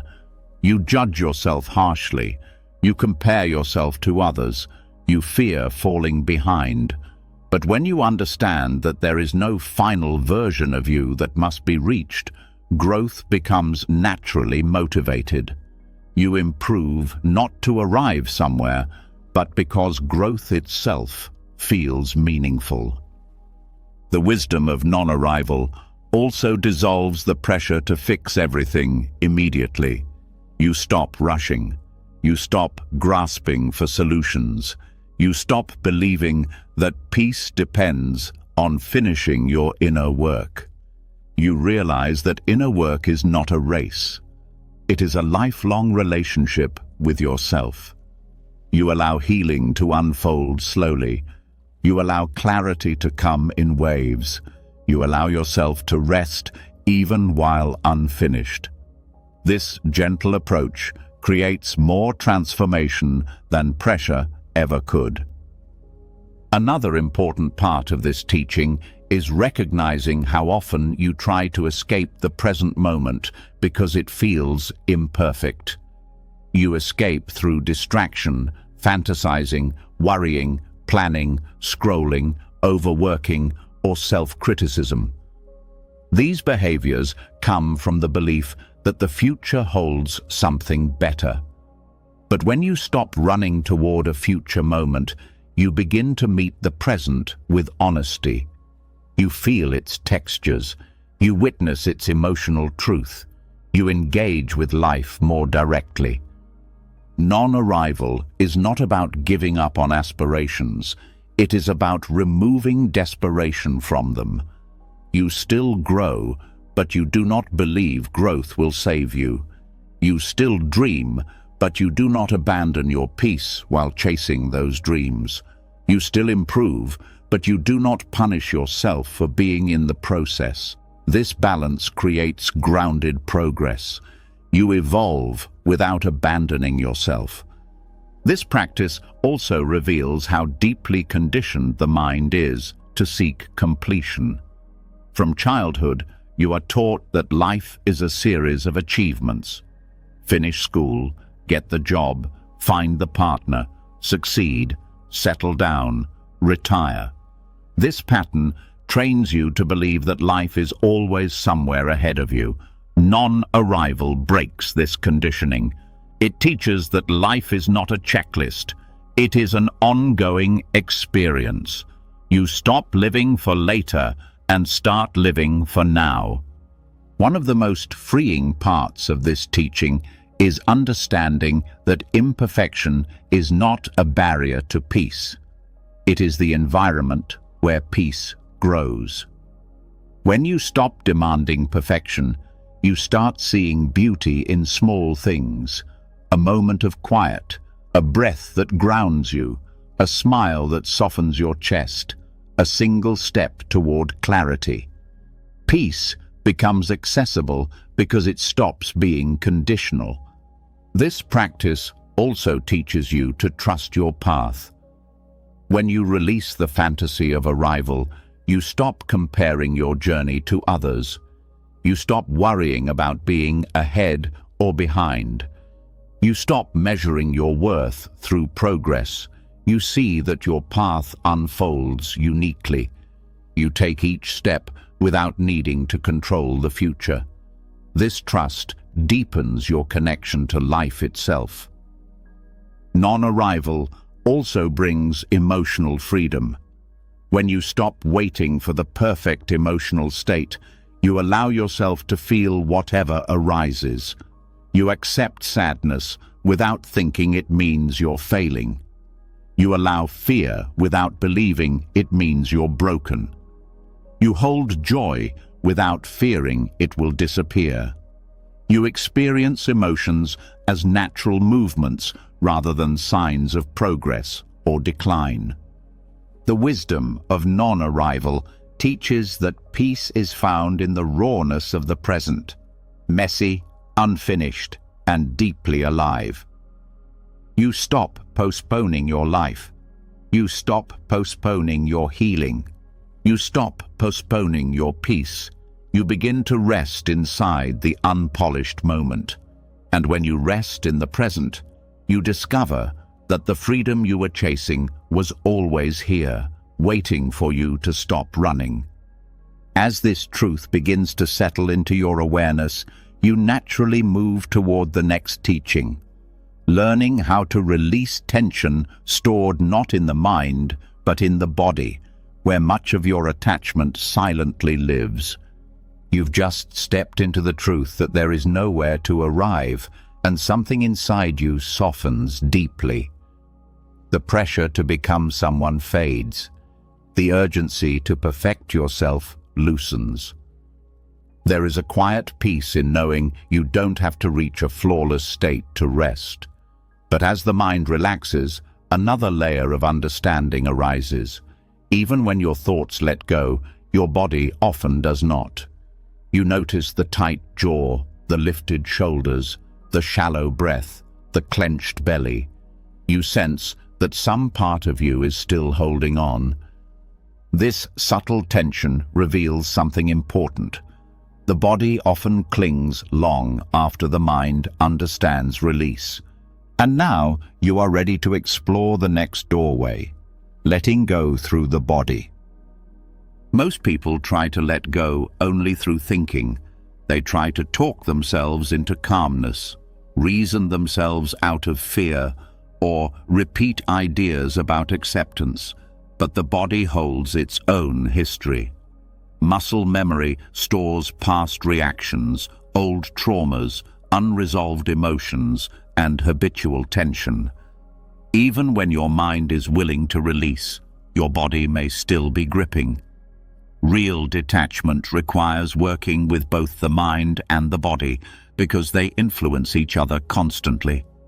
Somatic detachment begins with noticing the micro-tensions you normally ignore. These small contractions are signs of holding fear, holding expectation, holding roles, holding stories, holding defenses. Tension is not random. It is the body's attempt to feel safe. When you become aware of these micro-tensions, you begin to understand how your body has been trying to protect you. Awareness is the first step toward release. Often the body tenses before the mind even forms a thought. Your shoulders rise when you feel uncertain. Your stomach tightens when you feel judged.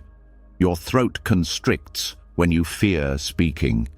Your breath becomes shallow when you feel overwhelmed.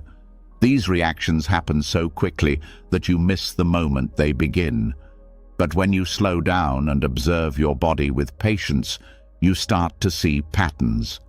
You realize tension is not only physical, it is emotional memory expressed in muscle and breath. Letting go through the body starts with posture.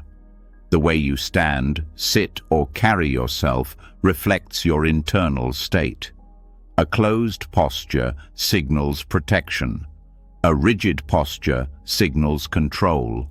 A collapsed posture signals defeat.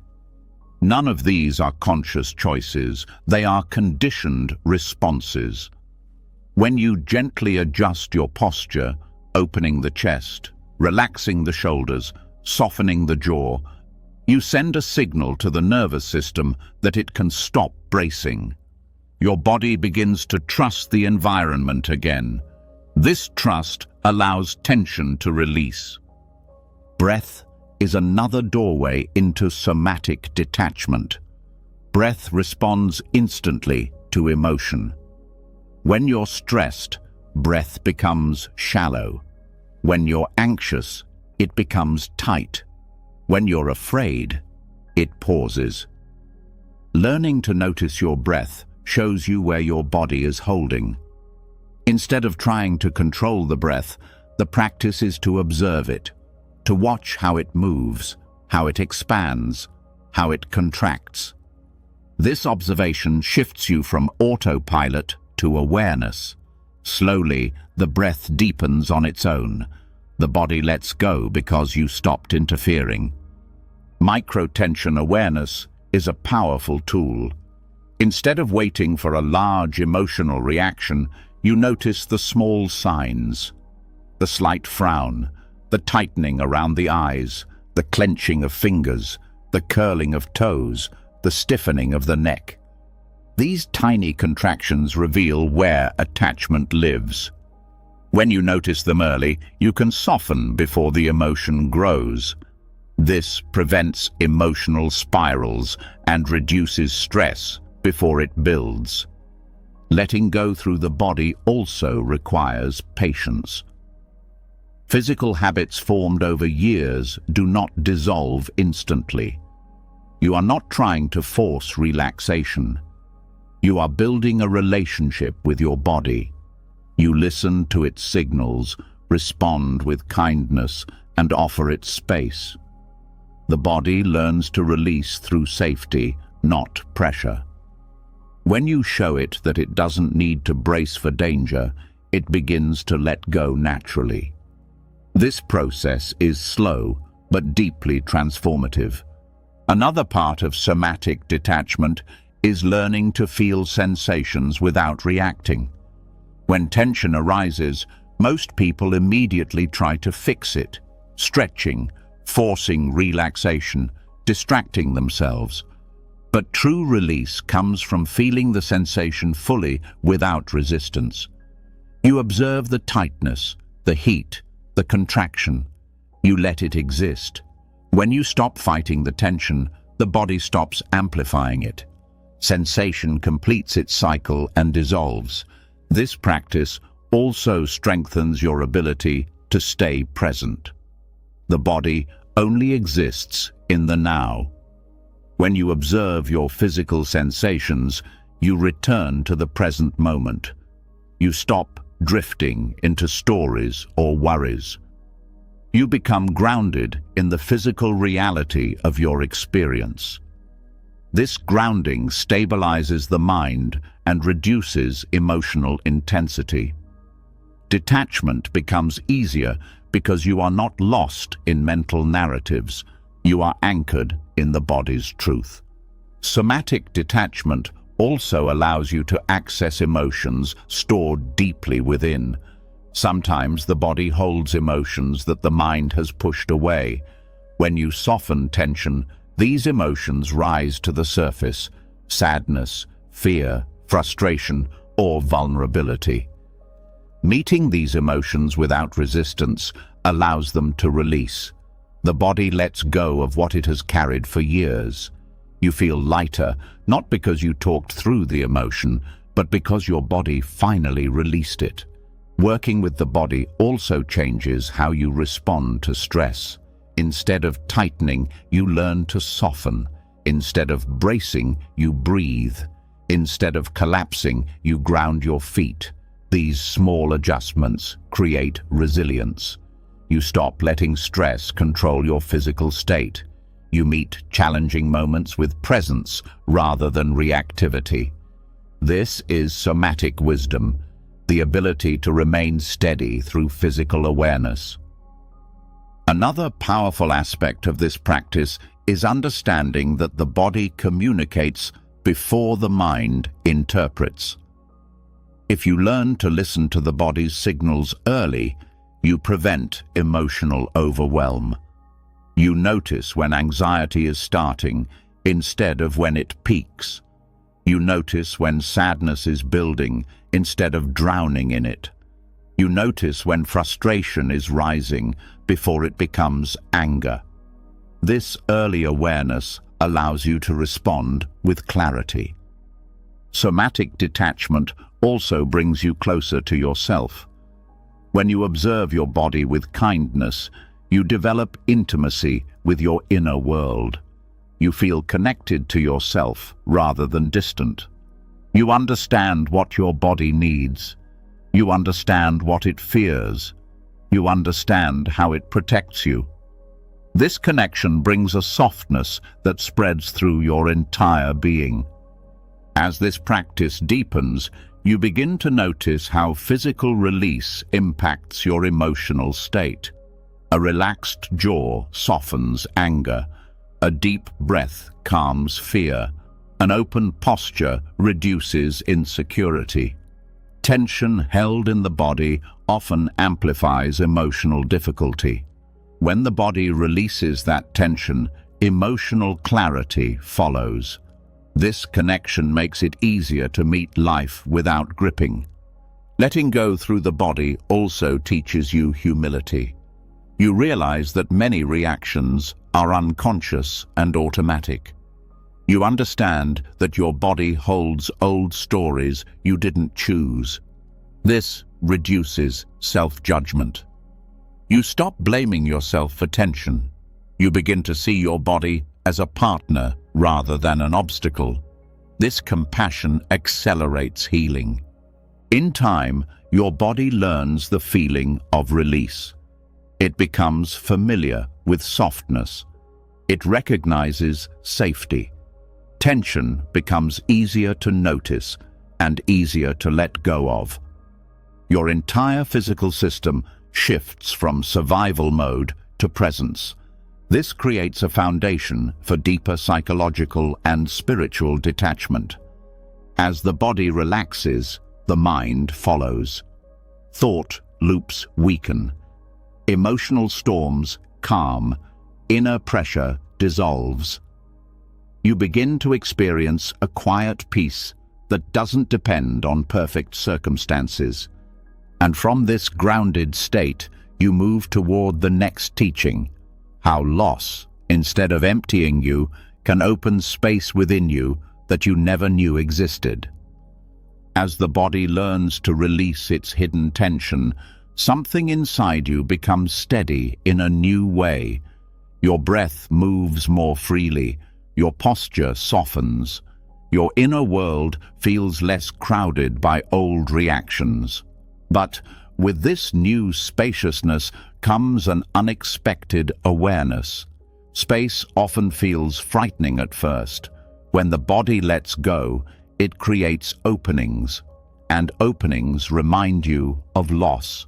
They remind you of moments when someone left, when something ended, when life changed without your permission. You may notice a subtle fear rising. What will fill this empty space? What if letting go leaves me with nothing? This fear is natural, and it signals the next teaching. Understanding loss in a deeper, more compassionate way. Most people view loss as emptiness, a void that takes something essential away. Whether it is the loss of a person, a relationship, a dream, a role, or a version of yourself, the mind interprets it as something breaking. You feel something missing, something undone, something incomplete. This reaction comes from the belief that what was lost was a part of you. Losing it feels like losing a piece of your identity. This is why grief hurts so deeply.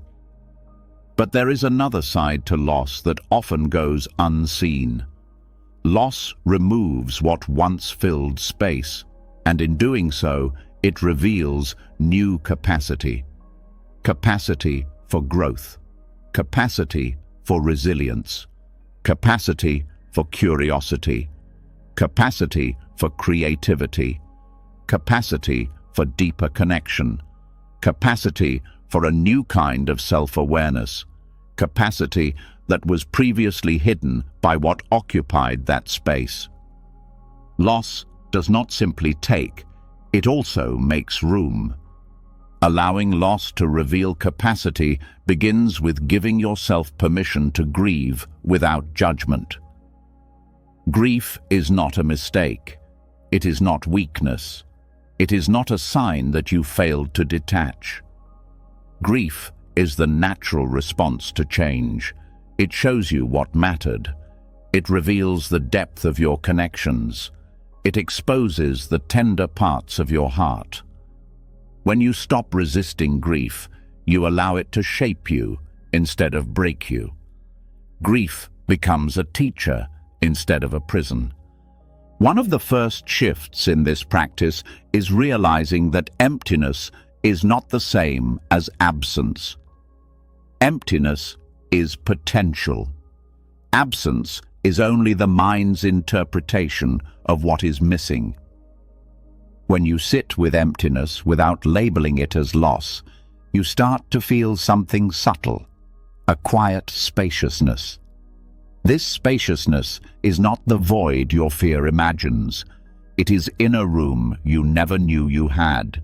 Loss clears the mind of old attachments and creates space for something you could not see before. Loss also reveals resilience you did not know you possessed. You discover your ability to endure pain, to continue walking through difficulty, to stay open even when life feels uncertain. You begin to see that strength is not the absence of vulnerability. It is the willingness to keep feeling while still choosing to move forward. Resilience is not a trait. It is a capacity awakened through loss. Another part of this teaching is understanding that endings uncover hidden creativity. When something familiar leaves your life, your mind must reorganize. It must find new perspectives, new ways of coping, new ways of understanding yourself. This process awakens parts of you that were asleep. You begin to notice ideas, insights, and intuitions that were once buried under routine, comfort, or attachment. Loss breaks patterns, and in breaking patterns, it reveals new ways of seeing. You may also notice that loss forces you to meet parts of yourself you never had to meet before. When someone supported you, you relied on their presence. When a role defined you, you relied on its structure. When a dream guided you, you relied on its direction. When these things fall away, you discover strengths you previously outsourced. You learn self-trust because you must. You learn self-guidance because you have no choice. Loss becomes a mirror that shows you who you are beneath what you held on to. Allowing loss to reveal capacity also means letting go of the idea that healing must look a certain way. Healing is not linear. It doesn't follow predictable stages. Some days you feel strong, and others you feel broken. Some days you feel clear, and others you feel lost. This fluctuation is not failure. It is the movement of emotional energy clearing space. When you stop forcing healing to be orderly, your capacity expands because you stop fighting the natural rhythm of your inner world. Another insight comes from seeing how loss purifies priorities. When something falls away, you see more clearly what matters and what does not. You stop wasting time on things that do not nourish you. You stop clinging to people who drain you. You stop investing energy in roles that diminish you. Loss sharpens your understanding of meaning. It reveals what you truly value. This clarity is a form of inner wealth. Loss also deepens compassion. When you feel your own grief fully, you become more sensitive to the suffering of others. You understand pain not as something to avoid, but as something to honor. You see that others carry their own invisible losses, and this understanding softens judgment. Compassion expands your capacity to love without clinging, to support without controlling, to hold space without needing to fix. Another important part of this practice is realizing that loss teaches you to trust the movement of life.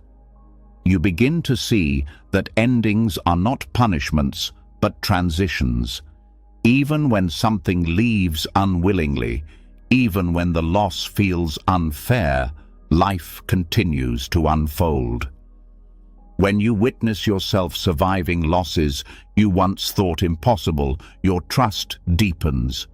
You learn that life carries you forward even when you resist. You learn that you can walk through change and still remain whole. Allowing loss to reveal capacity also means recognizing that pain is not the end of the story. Pain is the beginning of transformation. Pain clears attachments. Pain opens space for new understanding. Pain strips away illusions. Pain forces honesty. Pain removes what blocks growth. Pain, when met directly, becomes the soil where deeper wisdom grows. As you learn to allow loss without collapsing, your sense of identity shifts. You stop seeing yourself as someone who loses. You start seeing yourself as someone who transforms. The loss becomes part of your history, not your definition. You carry the experience, but you do not become the experience. This perspective liberates you from living in the shadow of the past. In time, the fear of loss weakens. You realize that while loss is painful, it does not destroy you. You realize that new parts of you awaken through every ending. You realize that inner space is not something to fear. It is something to welcome. That space allows you to breathe. It allows you to grow. It allows you to evolve. Loss becomes a doorway, not a wall. A teacher, not a thief. A beginning, not just an end. And from this new understanding, you are ready to explore the next teaching. How to leave situations gracefully, without bitterness, without attachment, and without carrying emotional residue forward. You've just seen how loss can reveal hidden strength, new space, and deeper wisdom. As that truth settles in, something inside you shifts again. Your relationship with endings becomes softer. They no longer feel like punishment. They begin to feel like transitions. But even with this understanding, there is another layer that quietly shapes your experience, the way you leave situations. Because not all endings happen to you. Some endings are choices. Some endings are steps you must take. And often, the hardest part is not letting something go, but leaving without leftover bitterness, guilt, or emotional residue. This next teaching touches that delicate place. There comes a moment in life when you realize that staying is more harmful than leaving. This could be a relationship that drains you, a job that suffocates you, a habit that weakens you, or an environment that no longer aligns with who you are becoming. Yet, even when you know it's time to go, walking away rarely feels simple. You carry fear, doubt, attachment, guilt, and hesitation. The exit becomes tangled in emotion. This is where the practice of the compassionate exit becomes essential. A compassionate exit is not about disappearing. It is not about avoiding discomfort. It is not about leaving impulsively. It is about stepping away in a way that honors both yourself and the situation you are releasing. It means leaving with clarity rather than anger. Leaving with understanding rather than blame. Leaving with intention rather than reaction. Leaving in a way that allows your heart to stay open, not guarded. The first part of a compassionate exit is honesty with yourself. You must acknowledge when something is no longer healthy, no longer aligned, no longer nourishing. People often stay in painful situations because they want to avoid hurting others or because they fear regret. But staying out of fear creates more harm in the long run. When you admit the truth without judgment, clarity emerges. You stop pretending. You stop hoping the situation will magically fix itself. You begin to see the necessity of stepping away. Once honesty is present, the next step is releasing blame. Blame makes leaving heavier. It traps you in the narrative of who was wrong, who failed, who disappointed you. Blame keeps you emotionally tied to what you're trying to leave. The goal of a compassionate exit is not to cast someone as the villain, even if the situation was painful. It is to recognize that conditions change, people change, needs change, and sometimes staying becomes incompatible with growth. Letting go of blame makes the departure lighter. A compassionate exit also requires emotional responsibility. It means acknowledging your part in the situation, your needs, your fears, your patterns, your unspoken expectations. This self-awareness prevents you from carrying the same unresolved issues into the next chapter of your life. When you take responsibility for your emotional experience, you leave with wisdom instead of wounds. Another important part of leaving with compassion is clear intention. You must know why you're stepping away, not to escape discomfort, but to protect your well-being, honor your boundaries, or follow a deeper truth. When your intention is grounded, the exit becomes an act of respect for yourself, rather than an act of rejection toward the other person or situation.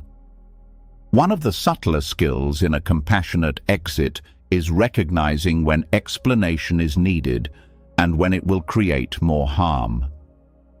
Sometimes clarity brings closure. Sometimes explanation reopens wounds or triggers defensiveness.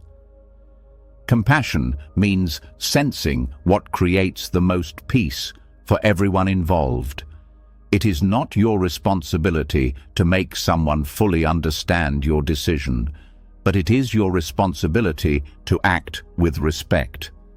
A compassionate exit also requires emotional cleanup, not with others, but within yourself. You must release the stories you tell about the situation. You must loosen your grip on regrets. You must forgive yourself for not leaving sooner or staying longer. You must forgive the other person for their limitations. Without this internal cleanup, even if you leave physically, you remain emotionally stuck. True departure happens in the mind long before it happens in action. When leaving, there is also a tendency to replay the past, searching for signs, mistakes, or alternative outcomes. This mental looping keeps you tied to the situation you're walking away from. The compassionate exit teaches you to interrupt this loop by asking a simple question: what is this replay giving me right now? Usually the answer is nothing but pain.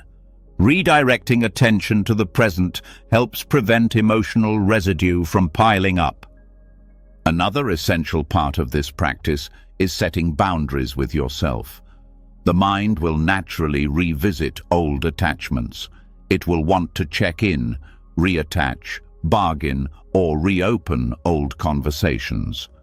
Setting boundaries with yourself means gently redirecting your attention each time you feel pulled back. It means honoring your own decision. It means reminding yourself of the reasons you left, not to reinforce pain, but to reinforce clarity. Compassionate exiting also means allowing grief to arise without resisting it. Leaving something meaningful hurts, even when it is the right choice.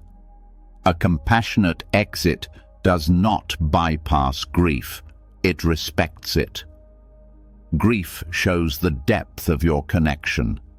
It reveals the care you had.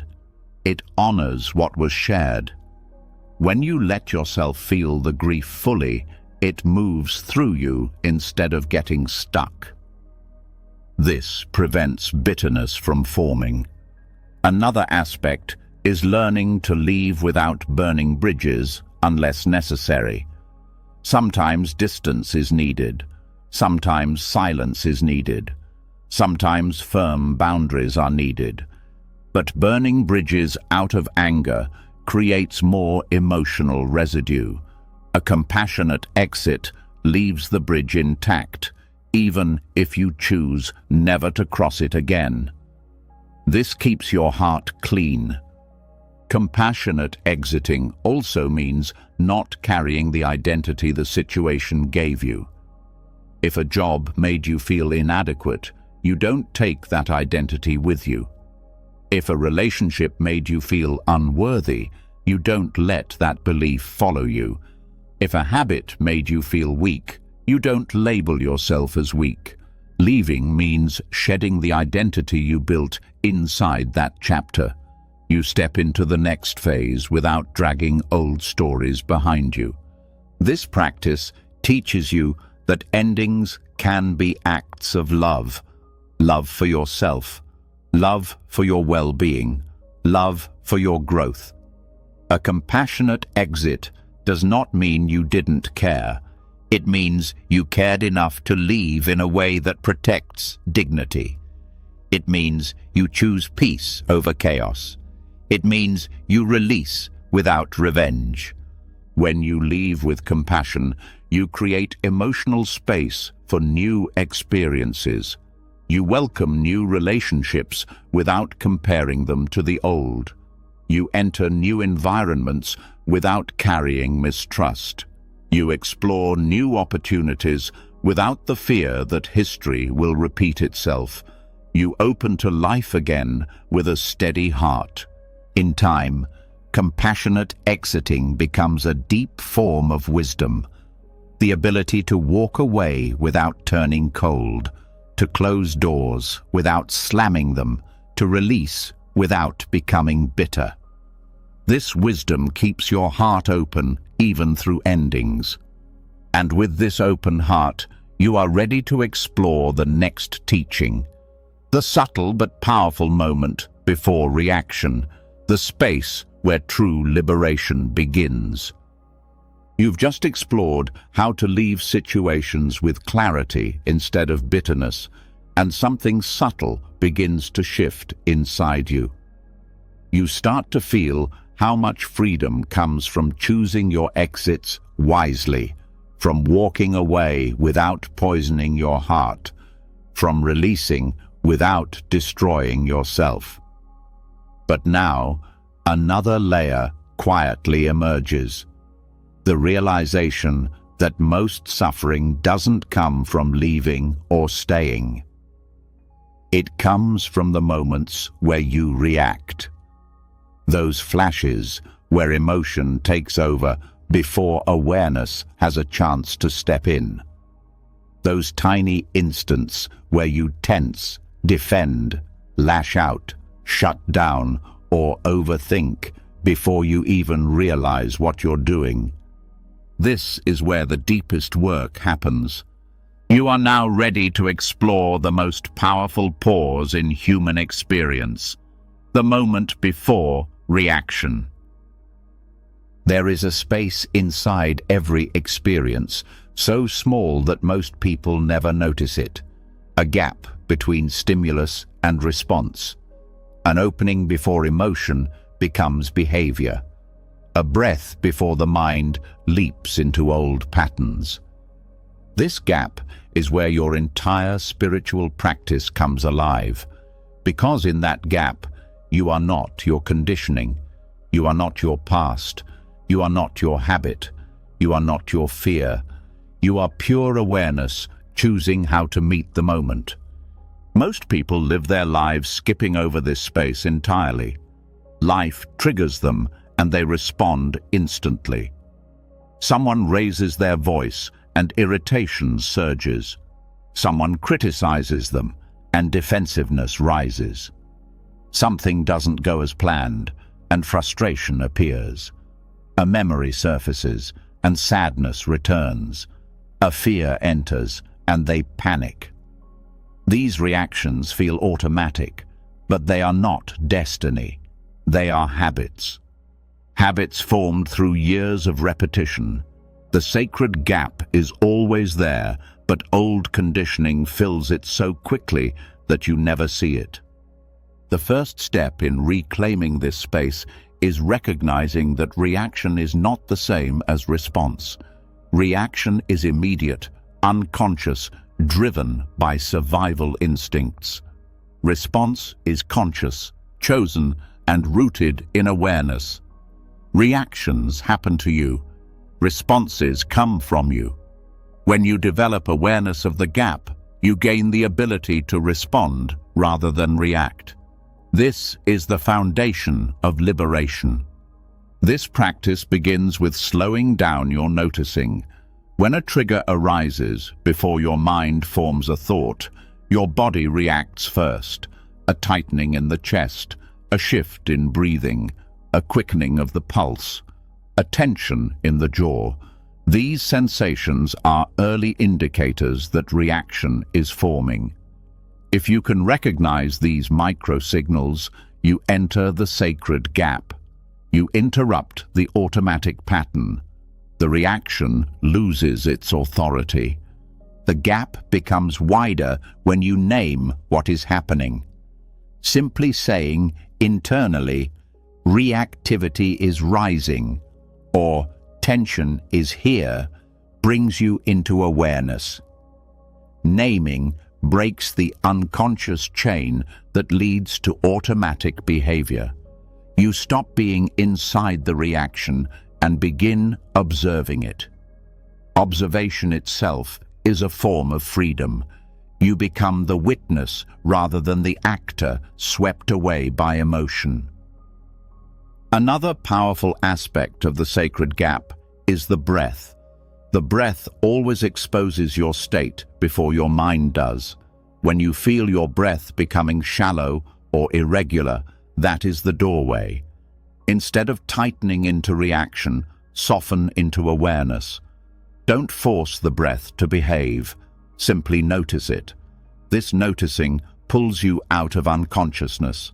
The reaction begins to lose momentum because it no longer has your full identification. Understanding this gap also means accepting that reaction is not the enemy. Reaction is simply old conditioning playing itself out. It is your nervous system trying to protect you based on outdated patterns. Instead of attacking yourself for having reactions, meet them with curiosity. Curiosity widens the gap even more. It turns reactive energy into information rather than threat. This is how you stop fighting yourself and begin learning from your inner patterns. The sacred gap also teaches humility. You realize how quickly the mind wants to take control. You see how fast the ego wants to defend itself. You see how old wounds try to guide your behavior. This humility softens you. It reminds you that reaction is part of being human, and noticing it is part of growing. Humility allows the gap to stay open long enough for wisdom to enter. Another important part of this practice is recognizing that reaction always wants urgency. Reaction creates pressure. Respond now. Punish. Withdraw. Protect. Prove. Control. Fix. The sacred gap interrupts this urgency. When you pause, even for a half second, you break the illusion that reaction must be immediate. You create space where patience can arise, and patience allows you to see the truth of the moment more clearly. This pause often reveals that the trigger was not about the present moment at all. Most reactions are echoes from old pain. You think you're reacting to a person or situation in front of you, but you're actually reacting to a memory, a fear, or a belief shaped long ago. When you pause, the emotional fog lifts.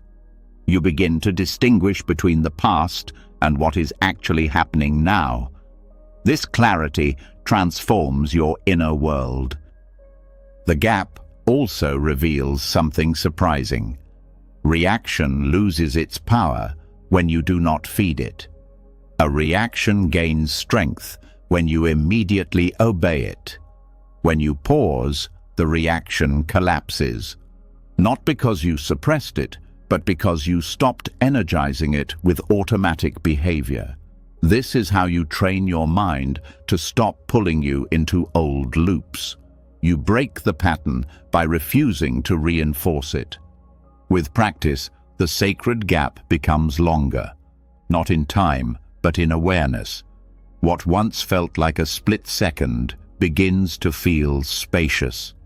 In that space, you can ask important questions. What is really happening right now?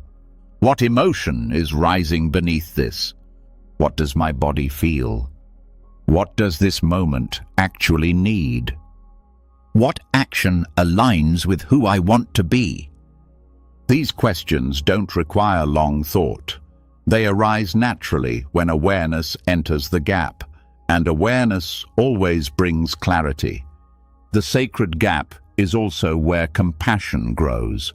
When you pause, You stop projecting your pain onto others. You stop carrying old wounds into new conversations. You stop responding from fear rather than understanding. Compassion grows because you are no longer trapped inside your reaction. You can see the other person more clearly, and you can see your own emotional patterns with honesty instead of judgment. This practice does more than reduce emotional suffering. It transforms your entire relationship with life. You become less impulsive.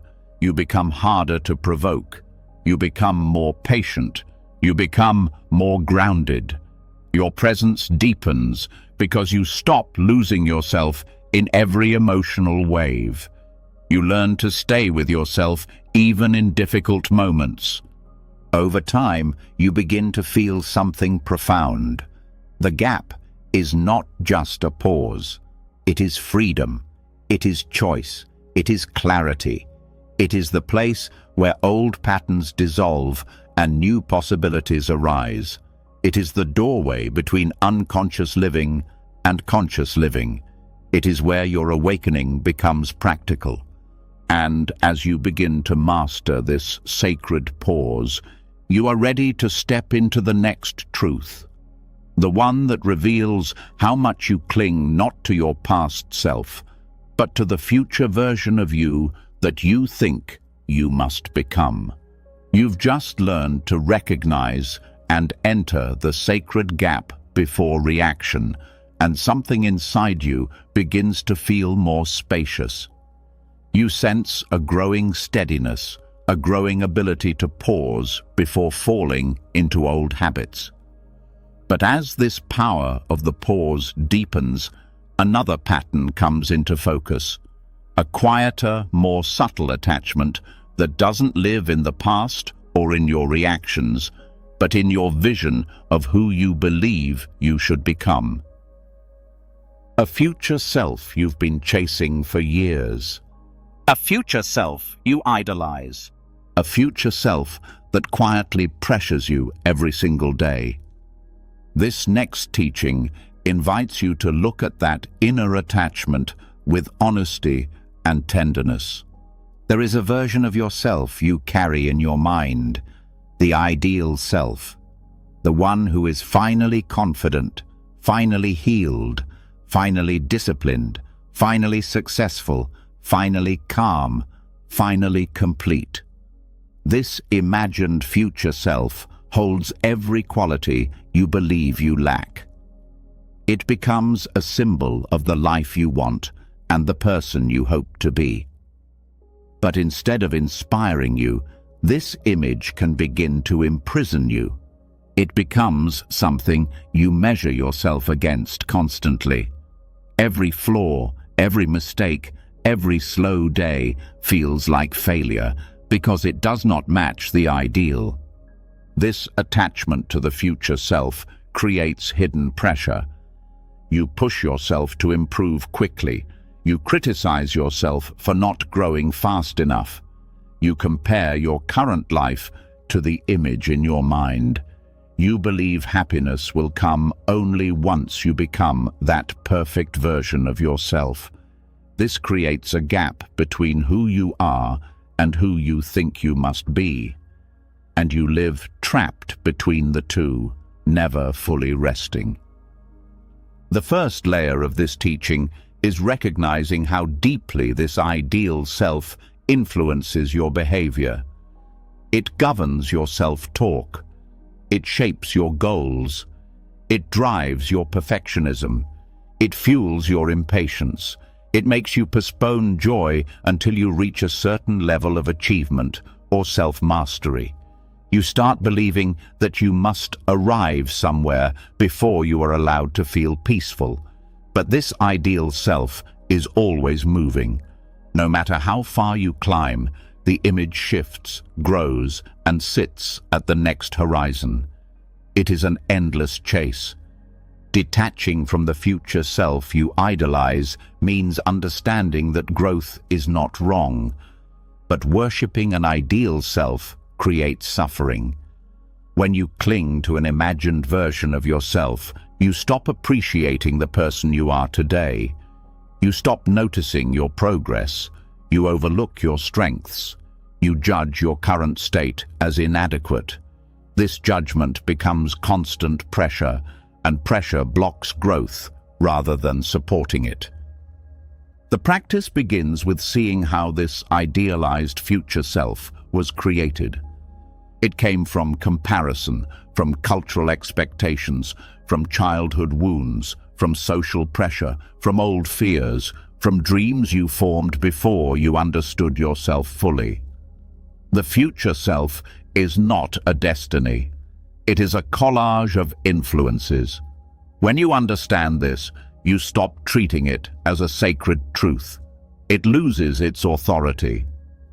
Another part of releasing this attachment is noticing how the ideal self influences your emotional world. When you believe you must become someone specific, every setback feels personal. Every slow day feels like proof that you're failing. Every mistake turns into self-doubt. You start living with chronic dissatisfaction, never feeling enough. The ideal self becomes a silent critic, following you everywhere. Letting go of this critic opens space for self-compassion. This practice also requires acknowledging the fear behind the ideal self. The fear says, "I am not enough as I am." And so you build a future self you believe will finally make you worthy. But worthiness is not something you earn through improvement. It is something you discover through presence. When you release the belief that you must earn worthiness, the ideal self loses its grip. Another powerful insight is understanding that the future self is built on certainty. The belief that if you shape your life perfectly, you will protect yourself from pain. But life does not follow perfect lines. Perfection does not guarantee safety. Growth does not eliminate vulnerability. When you realize that the ideal self cannot save you from the realities of being human, you stop using it as a shield. You allow yourself to live without needing certainty. Letting go of the future self also transforms how you approach goals. Instead of striving from inadequacy, you begin to grow from sufficiency. Instead of chasing improvement out of fear, you explore growth out of curiosity. Instead of pushing yourself harshly, you support yourself gently. This creates sustainable growth because you are no longer fighting yourself. You are walking with yourself. Another layer of this practice is recognizing the subtle ways the ideal self keeps you disconnected from the present moment. When you're focused on becoming someone else, you miss the life happening right now. You miss small joys. You miss simple beauty. You miss connection. You miss opportunities. You miss presence. The future self steals the richness of the present by convincing you the present is not enough. Letting go returns you to now. As you detach, you begin to see that the real transformation happens in the present, not the future. The future self can never change you. Only the present self can. The present moment is where habits shift, where awareness grows, where healing happens. When you release the fantasy of becoming someone else, you begin to meet yourself honestly. This honesty opens the door to genuine change. Another profound part of this teaching is realizing that you are not meant to become a perfect version of yourself. You are meant to keep evolving. The future self you idolize is static, a fixed image. But you are not static. You are movement, change, flow. When you stop trying to fit yourself into a fixed image, you give yourself permission to evolve in ways you could never predict. You open to possibilities beyond the limits of your imagination. This detachment also brings relief from constant self-monitoring. When you stop comparing every moment to the ideal version of yourself, your mind relaxes. You stop over-analyzing your behavior. You stop judging your emotions. You stop evaluating your productivity. You stop measuring your worth. The inner critic becomes quieter because there is no longer an imaginary standard to uphold. As this practice deepens, you begin to feel compassion for yourself in a new way. You see how hard you've been on yourself. You see how much pressure you've carried. You see how long you've been chasing an image that kept shifting. Compassion softens the inner landscape. It creates space for real growth. It brings peace to the parts of you that felt they had to earn love. In time, the future self becomes lighter. It stops being a ruler and becomes a possibility. You can still dream. You can still set goals. You can still hope for growth. But you no longer attach your worth to those dreams. You no longer punish yourself for not matching an ideal. You no longer postpone peace.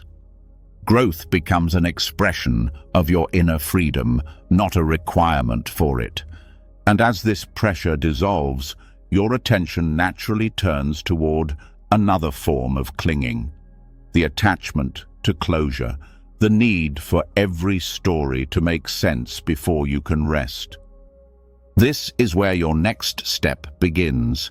You've just loosened your grip on the idealized future self, and something inside you gently exhales. The pressure to become someone perfect softens, and a quiet acceptance begins to settle in. But as this pressure dissolves, another truth appears. Life contains many chapters that do not resolve cleanly, conversations that never end properly, relationships without closure, answers you never receive, chances you never took, feelings that never got expressed. And a part of you still longs to fix these unfinished threads, to tie them neatly, to make everything make sense. This is where the next teaching unfolds, learning to stop resisting what remains incomplete. Life is full of unfinished cycles. Some moments simply end before you are ready. People leave suddenly. Opportunities dissolve. Circumstances shift. Emotions fade without explanation.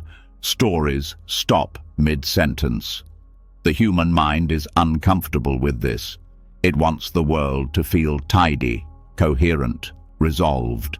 It wants answers, explanations, and clear narratives. It wants to close every door so it can feel safe. But life is not built around the mind's desire for resolution. Life moves by its own rhythm, not in perfect arcs. Some stories end quietly. Some end abruptly. Some never end at all. They simply fade. The suffering comes not from the unfinishedness itself, but from the resistance to its lack of completion. The first part of accepting unfinished cycles is recognizing that not everything needs closure to be meaningful. Closure is often a mental fantasy, the belief that if you understood why something happened or ended, you would feel at peace. But understanding does not erase pain. Explanation does not rewrite history. Closure does not guarantee healing. Sometimes what you call closure is just a final attempt to control what has already passed. When you release the need for the perfect ending, you allow yourself to move forward without dragging unanswered questions behind you. Another layer of this teaching is seeing how the mind tries to rewrite the past. You replay conversations, wondering what you could have said differently. You revisit choices, imagining alternate paths. You rehearse explanations that were never given. This mental looping is an attempt to create a clean ending. But this rewinding does not close the cycle. It keeps it alive. Accepting that some stories remain open frees you from the exhausting cycle of mental repetition. Non-resistance to unfinished cycles does not mean ignoring your emotions. It means not letting them hold you hostage. When feelings arise from unresolved situations, you meet them with honesty. You allow sadness without trying to turn it into clarity. You allow confusion without trying to turn it into certainty. You allow longing without turning it into obsession. Feelings complete themselves when you stop demanding that situations complete themselves. This practice also teaches emotional maturity. Maturity is not having all the answers. It is the ability to live with unanswered questions without losing yourself.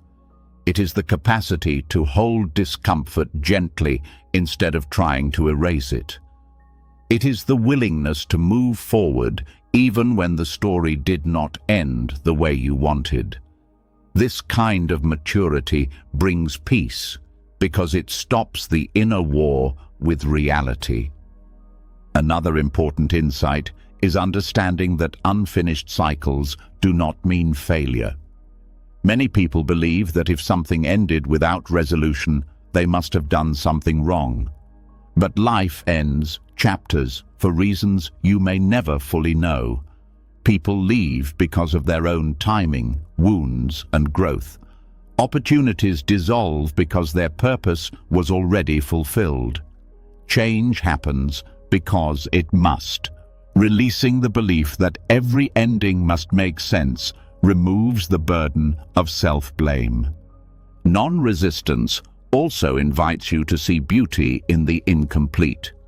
Some experiences shape you not by finishing, but by remaining open. Some lessons stay with you because they never found clean closure. Some people remain important because the story wasn't meant to be concluded. Incomplete moments can carry as much meaning as complete ones, sometimes more. This practice frees you from chasing what no longer exists. When you stop demanding closure from situations that cannot provide it, you reclaim your energy. You stop seeking answers from people who cannot give them. You stop waiting for apologies that may never come. You stop holding on to stories that have already ended. This release creates emotional space for new experiences to enter. Another powerful part of this teaching is learning to recognize when your need for closure is a form of resistance to change. Sometimes the desire for resolution is really a desire to keep the past alive. You believe that if you could just fix the story, you wouldn't have to let go of it. But clinging to unfinished cycles keeps you tied to the past. Letting them remain unfinished is what allows you to step into the present. A practical aspect of non-resistance is grounding yourself in the present moment. When the mind begins to search for closure, you gently redirect your attention to what is happening now. You focus on your breath. You feel your body. You notice your surroundings. You anchor yourself. This keeps you from spiraling into the mental loops that cling to old narratives. Another dimension to this practice is compassion for yourself and others. When you accept unfinished cycles, you stop demanding perfect behavior from yourself. You stop demanding perfect communication from others. You stop expecting life to move according to clean emotional timelines. This compassion softens your expectations and reduces suffering. Non-resistance to unfinished cycles also teaches surrender. Surrender is not giving up. It is allowing life to move without your constant supervision. It is acknowledging that not everything can be controlled, shaped, or finalized. It is trusting that even open-ended stories have value. Surrender makes space for inner peace, because peace comes not from having everything complete, but from allowing things to remain unfinished without fighting them. As you grow into this practice, the fear of loose threads begins to fade. You realize that life is not meant to be symmetrical. You realize that not every question needs an answer. You realize that not every ending needs a conclusion. You realize that clarity often comes later, when you are no longer seeking it. You realize that some understanding arrives only after you stop chasing it. Over time, you become someone who can honor the incomplete without collapsing into frustration. You become someone who can walk away gracefully from unresolved stories. You become someone who trusts the flow of life more than the desire for resolution. This trust brings you into deeper harmony with what is, not what should have been.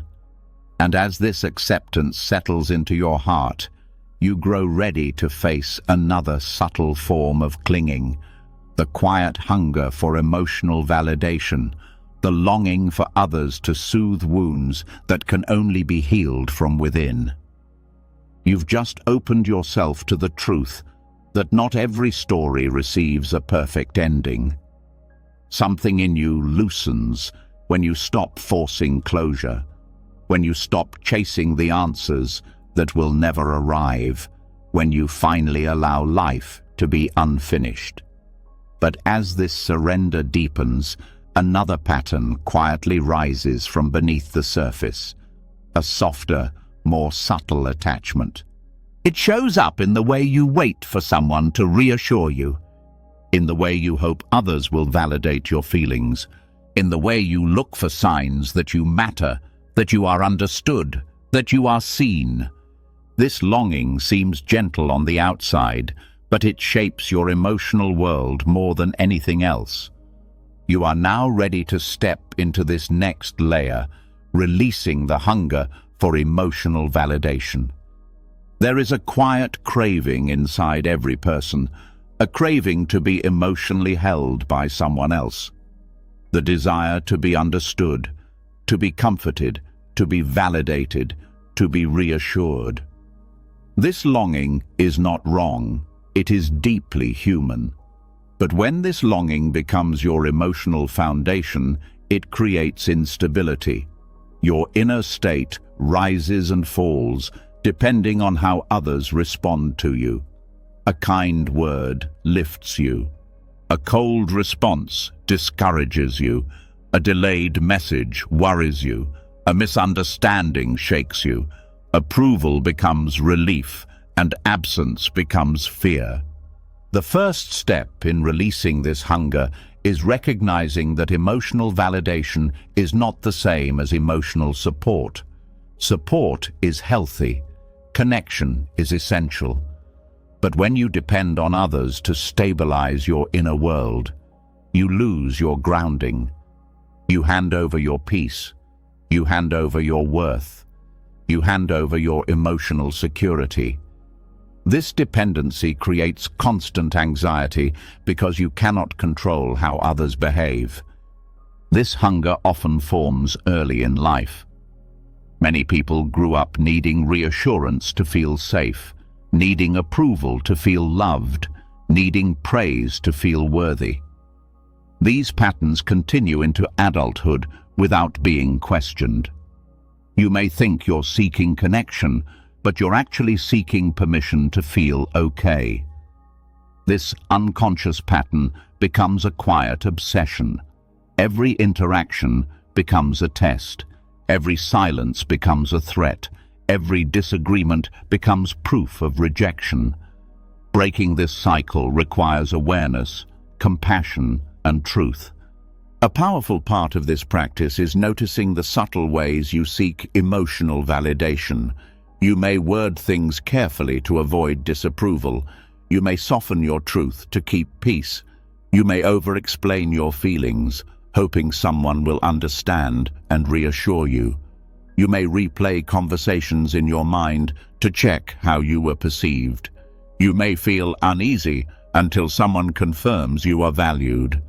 These behaviors are signs that your emotional state is tied to external responses.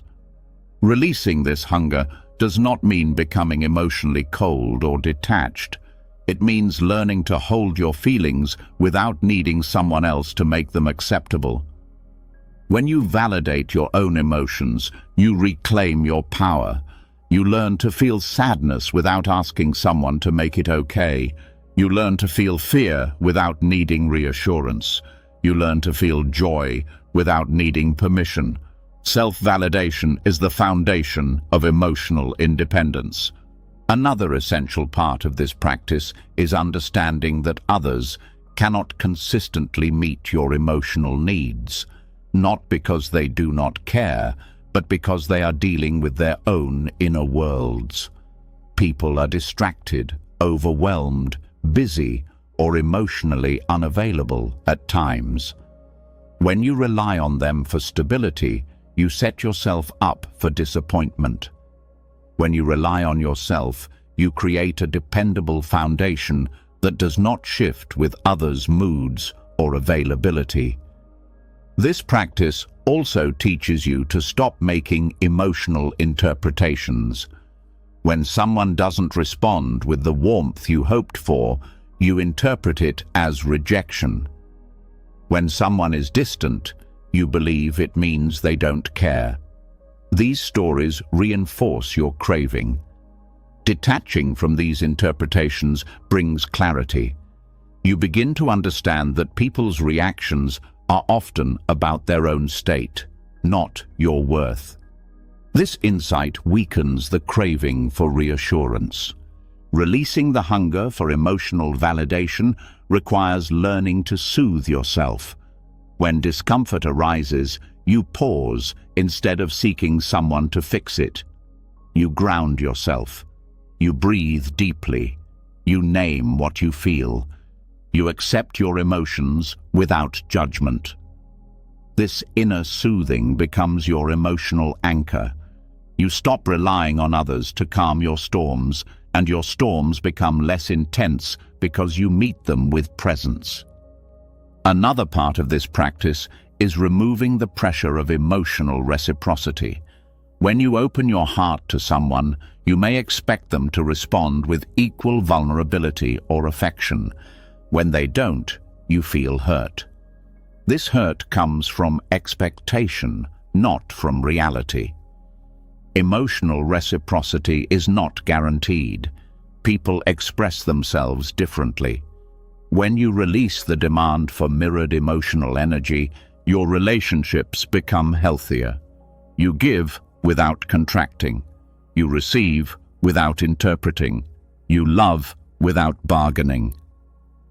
Releasing this hunger also reveals how deeply you have tied your identity to how others feel about you.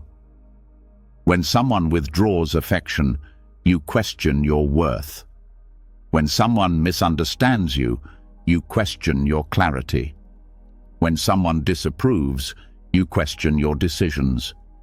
When you detach from this pattern, your identity becomes rooted inside you rather than in external reactions. You stop measuring yourself through others' eyes. A profound shift occurs when you stop chasing reassurance. You begin to trust your own perceptions. You begin to trust your own choices. You begin to trust your inner voice. This trust does not come from arrogance. It comes from presence. When you are deeply connected to yourself, you do not need constant external confirmation. You know what you feel. You know what you need. You know what is real for you. Another layer of this practice is understanding the difference between connection and emotional dependency. Connection enriches your life. Dependency drains it. Connection allows you to grow. Dependency traps you. Connection is free. Dependency is conditional.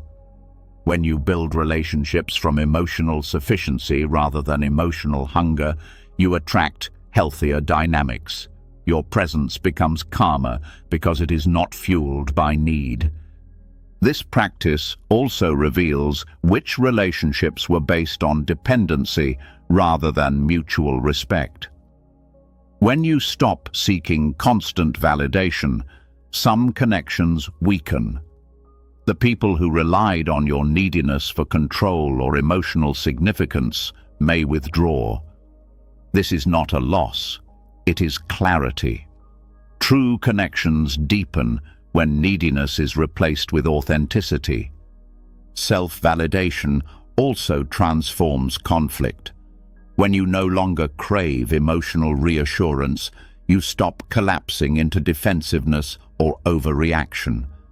You can hear criticism without crumbling. You can communicate honestly without fear. You can disagree without losing your sense of worth. This stability creates healthier communication and deeper maturity. One of the most beautiful outcomes of this practice is that your love becomes cleaner. When you don't need people to validate you, you allow them to be themselves. You love without pressure. You listen without needing anything back. You give without fear of rejection. Your affection becomes a gift, not a plea. This kind of love is rare, strong, and deeply healing for you and for others. Over time, the hunger for emotional validation becomes weaker. You begin to feel whole even when someone doesn't respond the way you hoped. You begin to feel grounded even when you are misunderstood. You begin to feel steady even when others are distant. You begin to feel confident even when no one praises you. This is emotional freedom. And from this freedom, another layer of detachment becomes possible. Learning how not to hold on to experiences longer than they belong. How to stop letting moments linger inside you long after they have passed. You've just loosened the longing for emotional reassurance, and something inside you starts to feel lighter. You begin to sense a growing independence in your heart, a calmness that comes from not needing others to constantly confirm your worth. But as this new stability rises, another truth becomes impossible to ignore. Even when you no longer seek validation, the mind still tends to hold on. It holds on to comments, to memories, to past experiences, to old wounds, to tiny moments that should have passed long ago. This subtle holding keeps your inner world crowded. It fills your emotional space with echoes. It keeps you reliving things that were meant to be brief. Now you are ready to explore the next freedom, the freedom of non-retaining. There is a quiet tendency in the mind to preserve experiences far beyond their natural lifespan. A stranger's remark, a moment of embarrassment, an argument that ended days ago, a disappointment that happened years ago. The mind keeps these alive, turning them into emotional residue. Instead of allowing moments to flow through you, the mind grabs them, stores them, and repeats them. This habit creates heaviness because you carry far more than the present requires. Non-retaining does not mean forgetting everything or suppressing memory. It means not feeding experiences with emotional importance once they've served their purpose. It means letting moments end when they end. It means not turning passing events into identity. When you stop retaining every emotional impression, your inner world becomes spacious, calm, and resilient. The first step in practicing non-retaining is noticing how quickly the mind forms attachments to experiences. Something happens, and instantly the mind labels it, judges it, and stores it. A compliment becomes a story about your worth. A criticism becomes a story about your flaws. A small mistake becomes a story about your identity. These stories do not represent reality. They represent the mind's habit of turning moments into meaning. To detach from this habit, you start by seeing experiences as events rather than reflections of the self.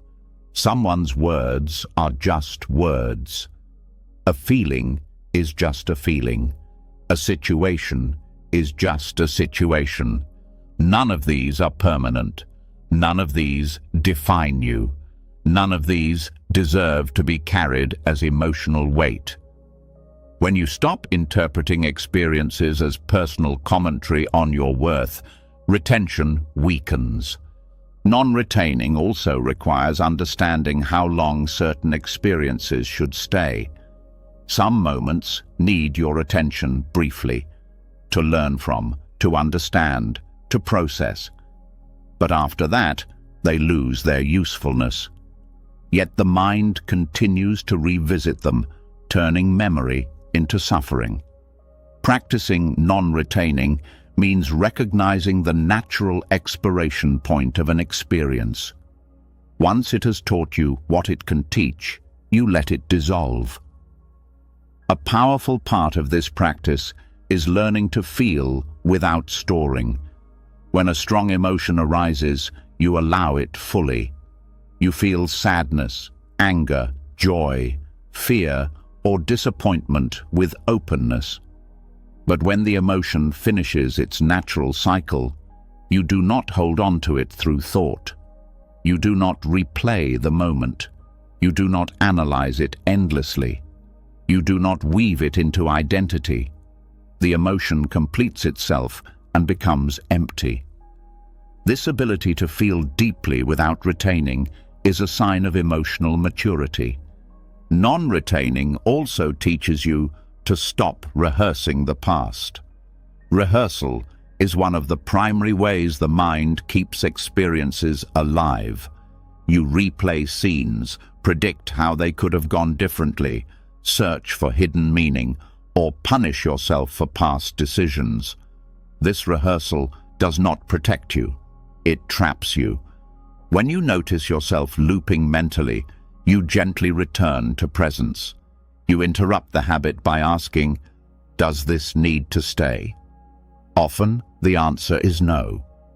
Another layer of this practice involves letting go of both positive and negative retention. People often cling to pleasant experiences because they fear losing them. They replay praise, nostalgia, or moments of joy as a way to feel secure. But even holding on to positive experiences creates suffering because life keeps moving. When you retain the past, even beautiful moments become barriers to new presence.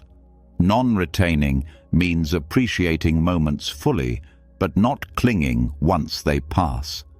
A deep insight arises when you realize that the mind's habit of retaining experiences is connected to the illusion of identity. The mind believes that what happens to you is you, so it collects experiences to reinforce the idea of a solid self. When you practice non-retaining, you loosen the identity built from memories. You begin to see yourself not as the accumulation of what has happened, but as the awareness in which everything happens and disappears. This shift creates profound freedom. Another essential part of this practice is working with the body. Retention doesn't live only in thought. It lives in muscle, breath, and posture. When you hold on to an experience mentally, your body often holds on to it physically. A painful memory tightens the stomach. An argument from years ago tenses the jaw. A disappointment contracts the chest. Non-retaining means noticing when the body continues to hold something long after the moment has passed. When you breathe into that area, soften and release, the memory loses its grip. This practice also transforms your relationships. When you stop retaining emotional impressions, you no longer build resentment. You don't keep score. You don't punish people for old mistakes. You don't carry conflicts into new conversations. You respond to what is happening now rather than reacting from the past. This makes connections cleaner, more honest, and less burdened by emotional baggage. Non-retaining requires trust. Trust that life will bring new moments. Trust that letting go does not erase what matters. Trust that meaning does not need to be preserved through clinging. Trust that you are safe even when you release your grip on the past. This trust grows slowly, but each moment of letting go strengthens it. The practice also changes how you respond to difficulty. When something painful happens, you process it, but do not keep it alive. You learn the lesson and let the pain go. You feel the emotion and let it pass. You acknowledge the experience and let it settle. You stop reopening old wounds by revisiting them mentally. This reduces unnecessary suffering and keeps your emotional world balanced. Non-retaining also dissolves the idea that you need to hold on to experiences for identity. When you let experiences pass, your identity becomes fluid. You stop defining yourself by old moments. You stop seeing yourself as the person who suffered, the person who failed, the person who was betrayed. You begin to see yourself as someone constantly being renewed. This creates humility, openness, and freedom. As you practice non-retaining, you feel a growing lightness. You notice your mind is less crowded, your emotions settle more quickly, your reactions become softer, your presence deepens. You begin to experience life directly instead of through the weight of accumulated impressions. And as this spacious inner world expands, you naturally move into another essential dimension of detachment, being present for others with compassion, without absorbing their suffering as your own. You've just stepped into the freedom of non-retaining, and already your inner space feels cleaner. Experiences come and go without leaving permanent marks. Old memories loosen. Heavy emotions no longer take root. But as this clarity expands, another truth rises gently to the surface. Even when you stop holding on to your own experiences, you may still hold what others feel. You may carry their sadness. You may internalize their fear. You may absorb their pain as if it were your own. This softness comes from kindness, but without wisdom, kindness becomes self-wounding. Now you are ready for the next part of detachment, compassion without fusion. There is a difference between caring and merging, but the line between the two can be thin. Many people who are deeply empathetic feel responsible for the emotional states of others. They believe that to show love, they must absorb someone's suffering. They take on others' sadness, stress, and anxiety, hoping that carrying the weight will help lighten it. But emotional fusion does not heal. It only doubles the suffering, for you and for them. The first step in compassion without fusion is recognizing that empathy is not the same as ownership. Empathy means you can feel what someone else is going through. Fusion means you internalize it as your own emotional truth. This fusion often comes from old conditioning, from childhood environments where you learn to stay safe by tuning into others' emotions. or from relationships where you were rewarded for putting others' needs above your own. These patterns feel like care, but they are actually self-abandonment. Compassion without fusion teaches you to stay open without collapsing. It means you can listen deeply without taking responsibility for someone else's emotional process. It means you can hold space without carrying their pain inside you. You become a presence, not a container.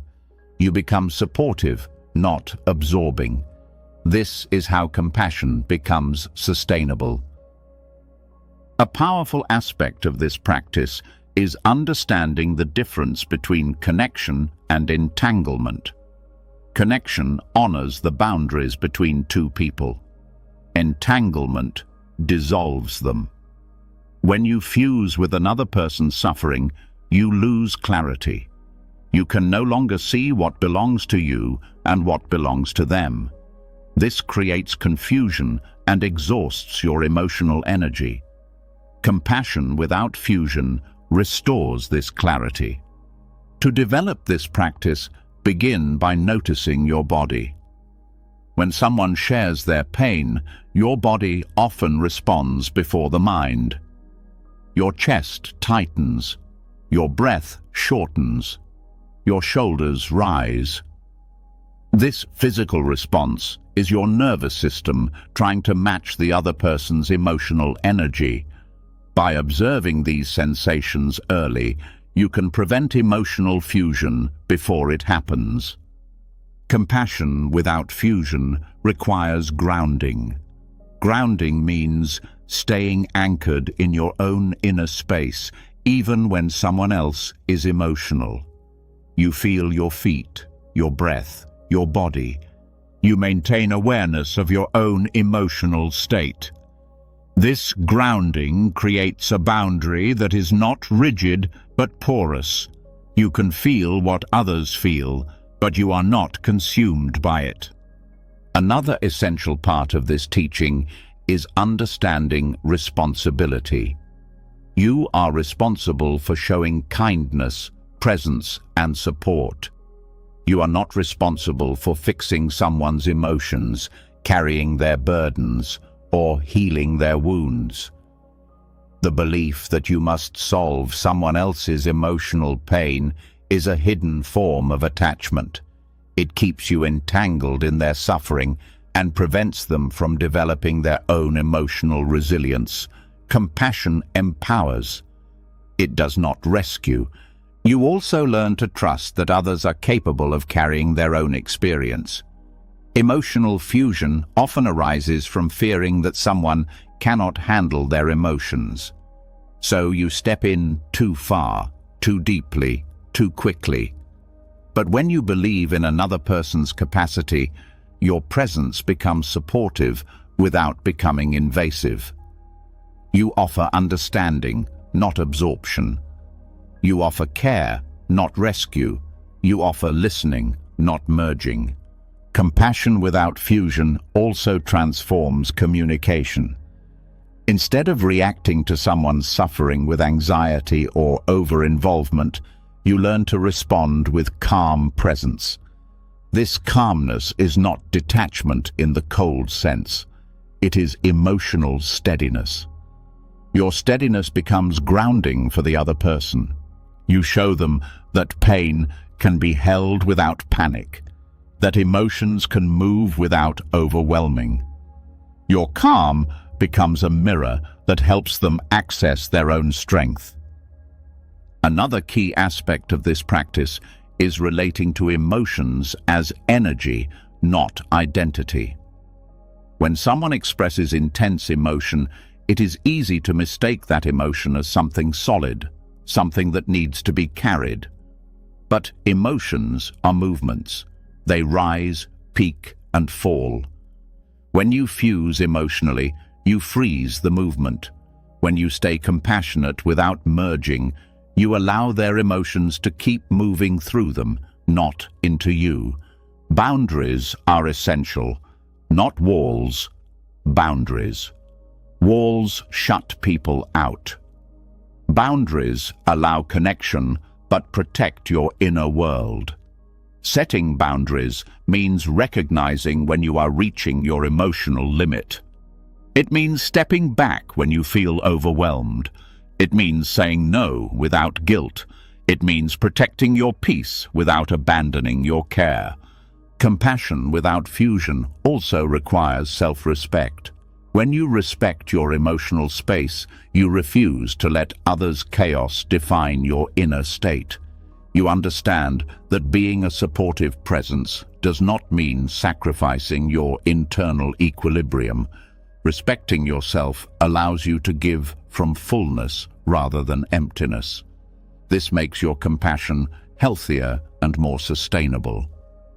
One of the deepest teachings in this practice is learning to stay with your own emotions even when someone else is expressing theirs. Emotional fusion often happens because your own unresolved emotions get activated. Someone else's sadness awakens your old sadness. Someone else's anger awakens your fear. Someone else's anxiety awakens your insecurity. When you learn to hold your emotions separately, you stop blending them with others. This preserves clarity and emotional integrity. Compassion without fusion also means not using someone else's suffering as a distraction from your own. Sometimes emotional merging is a way to avoid facing your own pain. You focus on them because it feels safer than dealing with yourself. This pattern keeps the cycle of fusion alive. By staying grounded in your inner world, you prevent this unconscious avoidance. Another layer of this teaching is learning to offer presence without expectations. When you help someone, you may unconsciously expect appreciation, reciprocity, or emotional closeness. When these expectations are unmet, you feel hurt. This hurt reveals emotional fusion. Compassion without fusion means helping without demanding emotional returns. Your care becomes a gift, not a transaction. As you deepen this practice, you discover that compassion is not weakened by boundaries. It is strengthened. You can give more authentically. You can listen more clearly. You can be present without exhaustion. You can love without drowning. This is compassion that nourishes rather than depletes. Over time, compassion without fusion becomes second nature. You maintain your center while offering support. You stay rooted even when others are hurting. You embody calmness even in emotional storms. You create space for healing without carrying the weight yourself. And from this balanced compassion grows the next layer of letting go, the soft power of yielding, where you release the need to push against life and learn the quiet strength of surrender. You've just learned how to stay open to others without losing yourself, how to care deeply without collapsing into their pain. That already shifts something very deep inside you. You begin to sense that you don't always have to carry, push, or rescue. But now another truth starts to quietly reveal itself. You don't just grip people, you grip life itself. You tense against outcomes. You brace against change. You fight with time, with feelings, with circumstances. There is a hidden belief that if you don't push, nothing will move. If you don't force, nothing will work. If you don't fight, life will crush you. This next teaching gently challenges that belief, showing you that some of the greatest strength comes not from pushing, but from yielding. Yielding is one of the most misunderstood forms of power. Many people confuse it with weakness, passivity, or giving up. They think surrender means letting life walk all over them. They think softness means being defeated. But real yielding is something entirely different. It is the choice to stop pushing where pushing doesn't help. It is the wisdom to move with life instead of colliding with it. It is the quiet courage to trust the flow more than your fear. You can feel the difference between pushing and yielding in your body. When you push, your muscles tighten, your jaw locks, your breath becomes shallow, your thoughts speed up. You feel like you're trying to drag reality into your preferred shape. This dragging brings resistance. The more you push, the more life pushes back. Your plans fall apart. People don't follow your script. Outcomes don't match your expectations. Exhaustion grows, not because life is attacking you, but because you are constantly leaning against what is. Yielding feels completely different. When you yield, your body softens, your breath deepens, your mind becomes more spacious. You stop trying to bend reality and instead start listening to it. You still act, you still choose, you still move forward, but your actions come from alignment rather than tension. You aren't working against life, you're working with it. This creates a sense of effort that feels natural instead of forced. The essence of yielding is responsiveness. Instead of clinging to a rigid plan, you pay attention to what is actually happening. If a door doesn't open, you don't keep slamming into it. You step back, observe, and look for another door. If someone clearly shows you their limits, you don't keep forcing the connection to fit your fantasy. You adjust, accept, and relate to who they are instead of who you wish they were. If your body is sending signals of exhaustion, you don't ignore it in the name of discipline. You listen and adapt. This is not laziness. It is intelligent cooperation with reality. In Taoist and Buddhist wisdom, this is called acting without strain, effort that comes from harmony, not from inner conflict. It means you still work, you still practice, you still grow, but your energy is not wasted resisting what cannot be changed. You reserve your strength for what can shift, what can be influenced, what is ready to move. Yielding also exposes how often your suffering comes not from the event itself, but from your insistence that it be different. Something difficult happens, and the mind immediately says, "This should not be happening." That statement becomes a wall inside you. You bounce off it again and again. Yielding doesn't ask you to love what is painful. It simply means you stop arguing with the fact that it already exists. Once you stop arguing, you can finally respond. This surrender is not to fate, it is to truth. Truth that the moment is already here. Truth that time doesn't reverse. Truth that clinging doesn't undo events. When you bow inwardly to that truth, you reclaim the energy that was trapped in denial. That energy is what allows you to act wisely. You can see the power of yielding clearly in nature. A rigid branch breaks in strong wind, flexible grass bends and then stands upright again. A river doesn't punch through rocks. It flows around them, slowly shaping them over time. Yielding doesn't mean the river is weak. It means it is patient and unstoppable in a different way. It moves with the path in front of it, not against it. In your daily life, yielding looks like this. You stop forcing conversations with people who aren't ready to hear you. You stop insisting that your timeline is the only valid one. You stop arguing mentally with emotions that arise. You stop demanding that your mind be calm right now. You stop treating every challenge as something that must be crushed by willpower. Instead, you start asking softer questions. What is life showing me through this? What wants to move here if I stop fighting? What can I release instead of control? Where is the path opening naturally?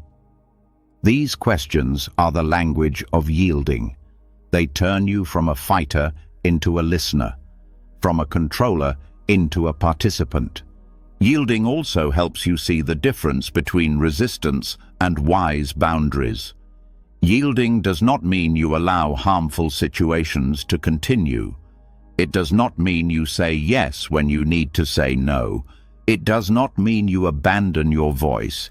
It means you stop trying to change what cannot be changed from the outside and instead shift what you do have power over, where you place your attention, how you respond, whether you stay or walk away, whether you grip or release.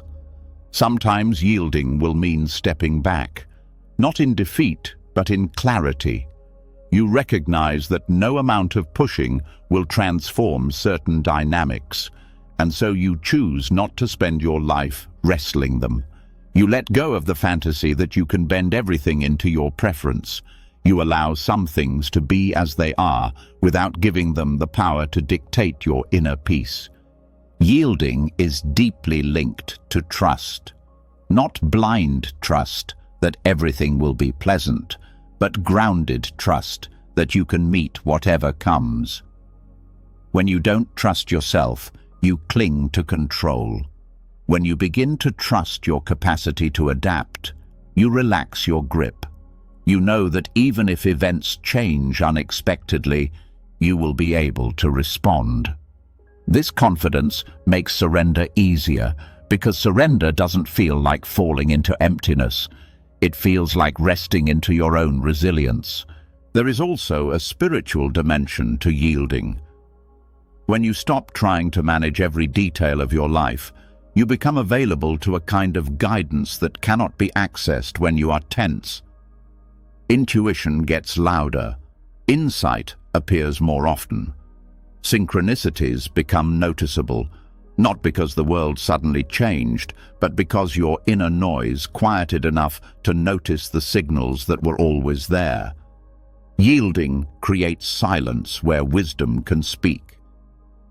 One of the more subtle forms of non-yielding is the urge to constantly fix yourself. You may try to push yourself into enlightenment, to force detachment, to rush your healing, to demand permanent calmness. This creates an internal war. One part of you policing the other. Yielding here means letting your growth unfold at its own pace. You still practice, but you stop punishing yourself for not transforming instantly. You let understanding sink in, layer by layer, like water soaking into soil. Yielding also changes how you deal with failure. When you push, failure feels like a personal insult, a verdict, a wall. When you yield, failure becomes feedback. You readjust rather than collapse. You see what conditions were missing instead of attacking your character. You learn to bend around disappointment, not shatter under it. Another area where yielding is powerful is in conversations and conflict. When you push, you try to win, to convince, to force agreement. This creates tension and defensiveness. When you yield, you still speak honestly, but you release the demand that others must see things your way. You listen as much as you talk.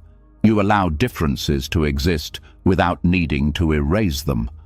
Paradoxically, this softening often brings more understanding than force ever could.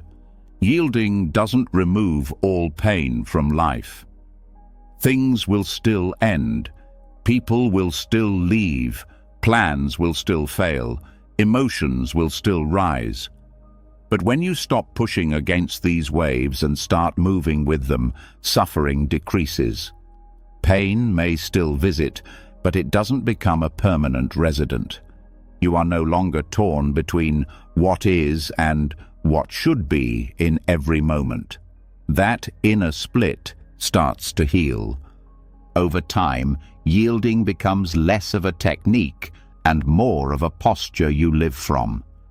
You act when action is needed, rest when rest is needed, speak when speaking is right, stay silent when silence is wiser.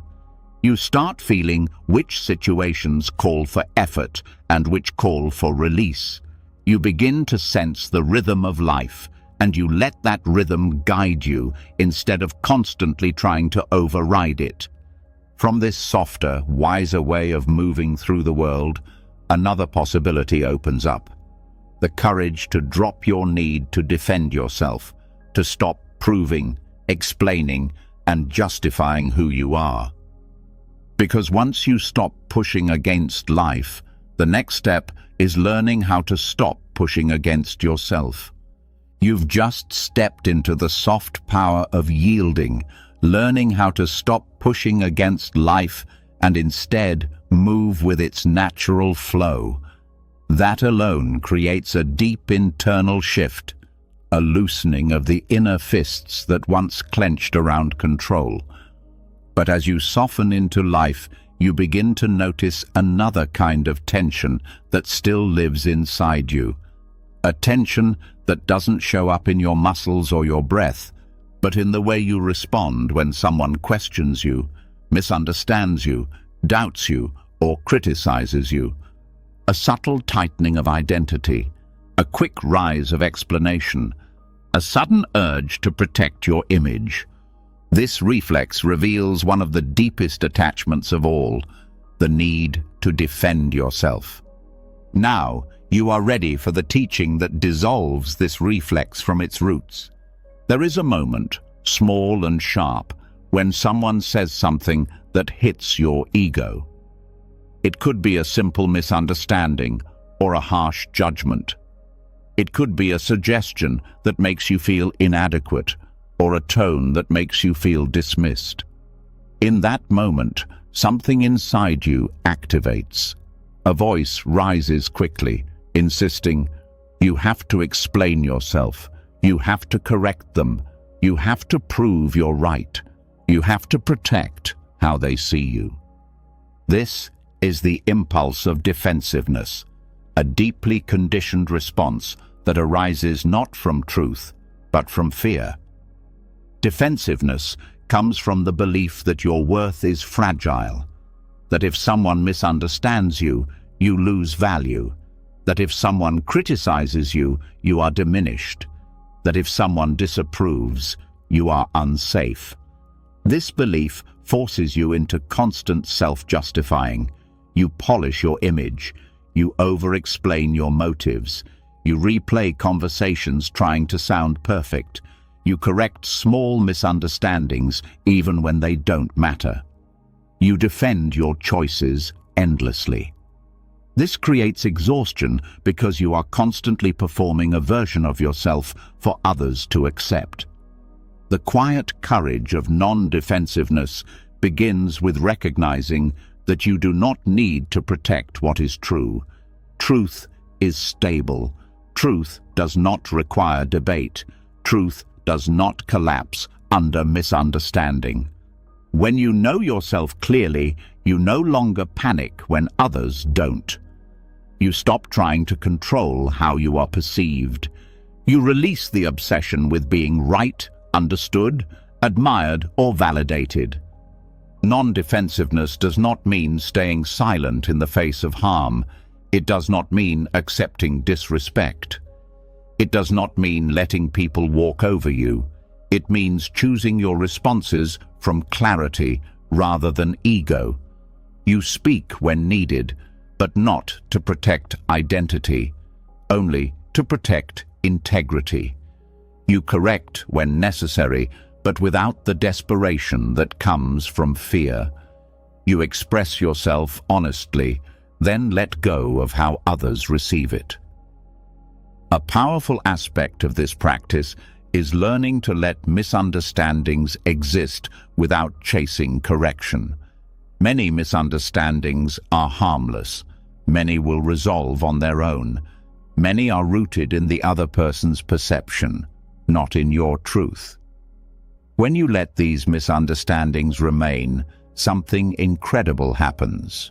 You feel freedom where you once felt pressure.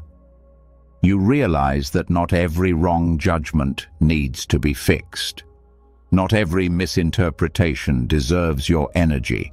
Not every opinion about you is your responsibility to manage. This is where courage enters, the courage to be seen imperfectly. Non-defensiveness also means recognizing when defensiveness rises in the body. Often it starts with a tightening in the chest, a heat in the face, a sudden tension in the shoulders, a rush of thoughts preparing arguments. This is the ego preparing for battle. By noticing this physical reaction, you create space between the trigger and your response. In that space, you can choose truth over impulse. You breathe, you let the heat settle. You see the reaction without immediately following it. This pause is the beginning of liberation. Another part of this teaching is understanding that defensiveness closes your mind. When the ego rises, you stop listening. You become focused on protecting your identity instead of understanding the situation. You hear not the words but the threat. You interpret not the intent but the implication. This blocks learning. It blocks connection. Non-defensiveness opens your mind again. It lets you listen with curiosity instead of fear. It allows you to receive feedback without collapsing into shame. Non-defensiveness also transforms relationships. When you stop reacting defensively, conversations become softer. You hear what others actually mean instead of what your ego fears they mean. Others feel safer speaking to you. Communication becomes less of a battlefield and more of a dialogue. This does not make you passive. It makes you powerful in a different way, a way rooted in clarity rather than reactivity. One of the deepest insights in this practice is recognizing that you do not need to win. The ego thrives on winning arguments, winning approval, winning debates. But most arguments are not about truth. They are about identity. When you release the need to be right, you gain something far more valuable: peace. You begin to ask yourself, is this worth my energy? Is this worth my inner stability? Most of the time, the answer is no. Non-defensiveness also creates emotional independence. Your sense of self no longer rises and falls based on what others say. Their opinions lose their emotional weight. Praise feels pleasant, but not defining. Criticism feels informative, but not devastating. Disagreement feels normal rather than threatening. The less you defend yourself, the stronger you feel, because strength is no longer tied to approval. This way of being also reveals a hidden truth. You cannot control how others see you, no matter how hard you try. People filter the world through their own wounds, fears, biases, and history. You could be perfect in your words, flawless in your behavior, and still someone will misunderstand you. Accepting this brings tremendous peace. You stop fighting battles you cannot win. You stop wasting life trying to control perceptions that were never yours to shape. Practicing non-defensiveness also builds self-trust. When you stop explaining yourself to maintain approval, you begin validating your own intentions. You begin standing firmly in your truth. You begin trusting your inner voice. You begin feeling rooted even in conflict. This inner rooting is the opposite of ego. It is presence. It is grounded confidence. It is knowing who you are without needing others to confirm it. As this practice deepens, you learn the rare skill of responding without ego. You speak softly even when you feel challenged. You stand your ground without hostility. You withdraw from conflict without guilt. You express your needs without apology. Your clarity becomes your armor. Your calmness becomes your strength. Your non-defensiveness becomes your protection. Not because you fight, but because you no longer give the ego what it wants. And as this inner quietness grows, another layer of clinging becomes visible. The attachment to certainty. The need to always know what will happen next. The desire to secure the future before it arrives. Now you are ready to face the mind's oldest addiction, the craving for certainty itself. You've walked through a long and powerful journey, one that has peeled back layer after layer of what keeps the mind tangled, heavy, reactive, and afraid. And now, standing here at the end, you can feel something different within you. You've learned that letting go isn't something you force. It's something that happens when you stop gripping. You've seen how acceptance is not weakness, but deep intelligence, the kind that frees you from unnecessary suffering. You discovered that. You don't have to carry every emotion as yours. You don't have to believe every story your mind tells. You don't have to punish your mind for drifting. You just return gently. You don't have to live chained to expectations. Sincerity is enough. You don't have to wait for a perfect moment. The present is already here. You don't have to force your body into calm. You let it soften. You don't have to fear loss. It uncovers strength. You don't have to finish every story. Some are meant to stay open. You don't have to beg for reassurance. You can soothe yourself. You don't have to retain what hurts. Moments pass when you let them. You don't have to absorb others' pain. Compassion doesn't require self-sacrifice. You don't have to push against life. Yielding has its own power. You don't have to defend your worth. Truth stands without armor. All of this leads to one simple, profound principle. Accept what comes. Release what goes. Because life is not meant to be held. It's meant to be lived, breathed, experienced, moved through. And if this journey opened even one new door inside you, if one sentence softened you, if one insight stayed with you, if one shift helped you breathe more freely, your reflection might be the exact message someone else needs to hear. And if you want more teachings that awaken, soften, and strengthen the mind, make sure you subscribe to the channel and turn on notifications. We're just getting started. Your path of clarity, freedom, and inner peace continues from here.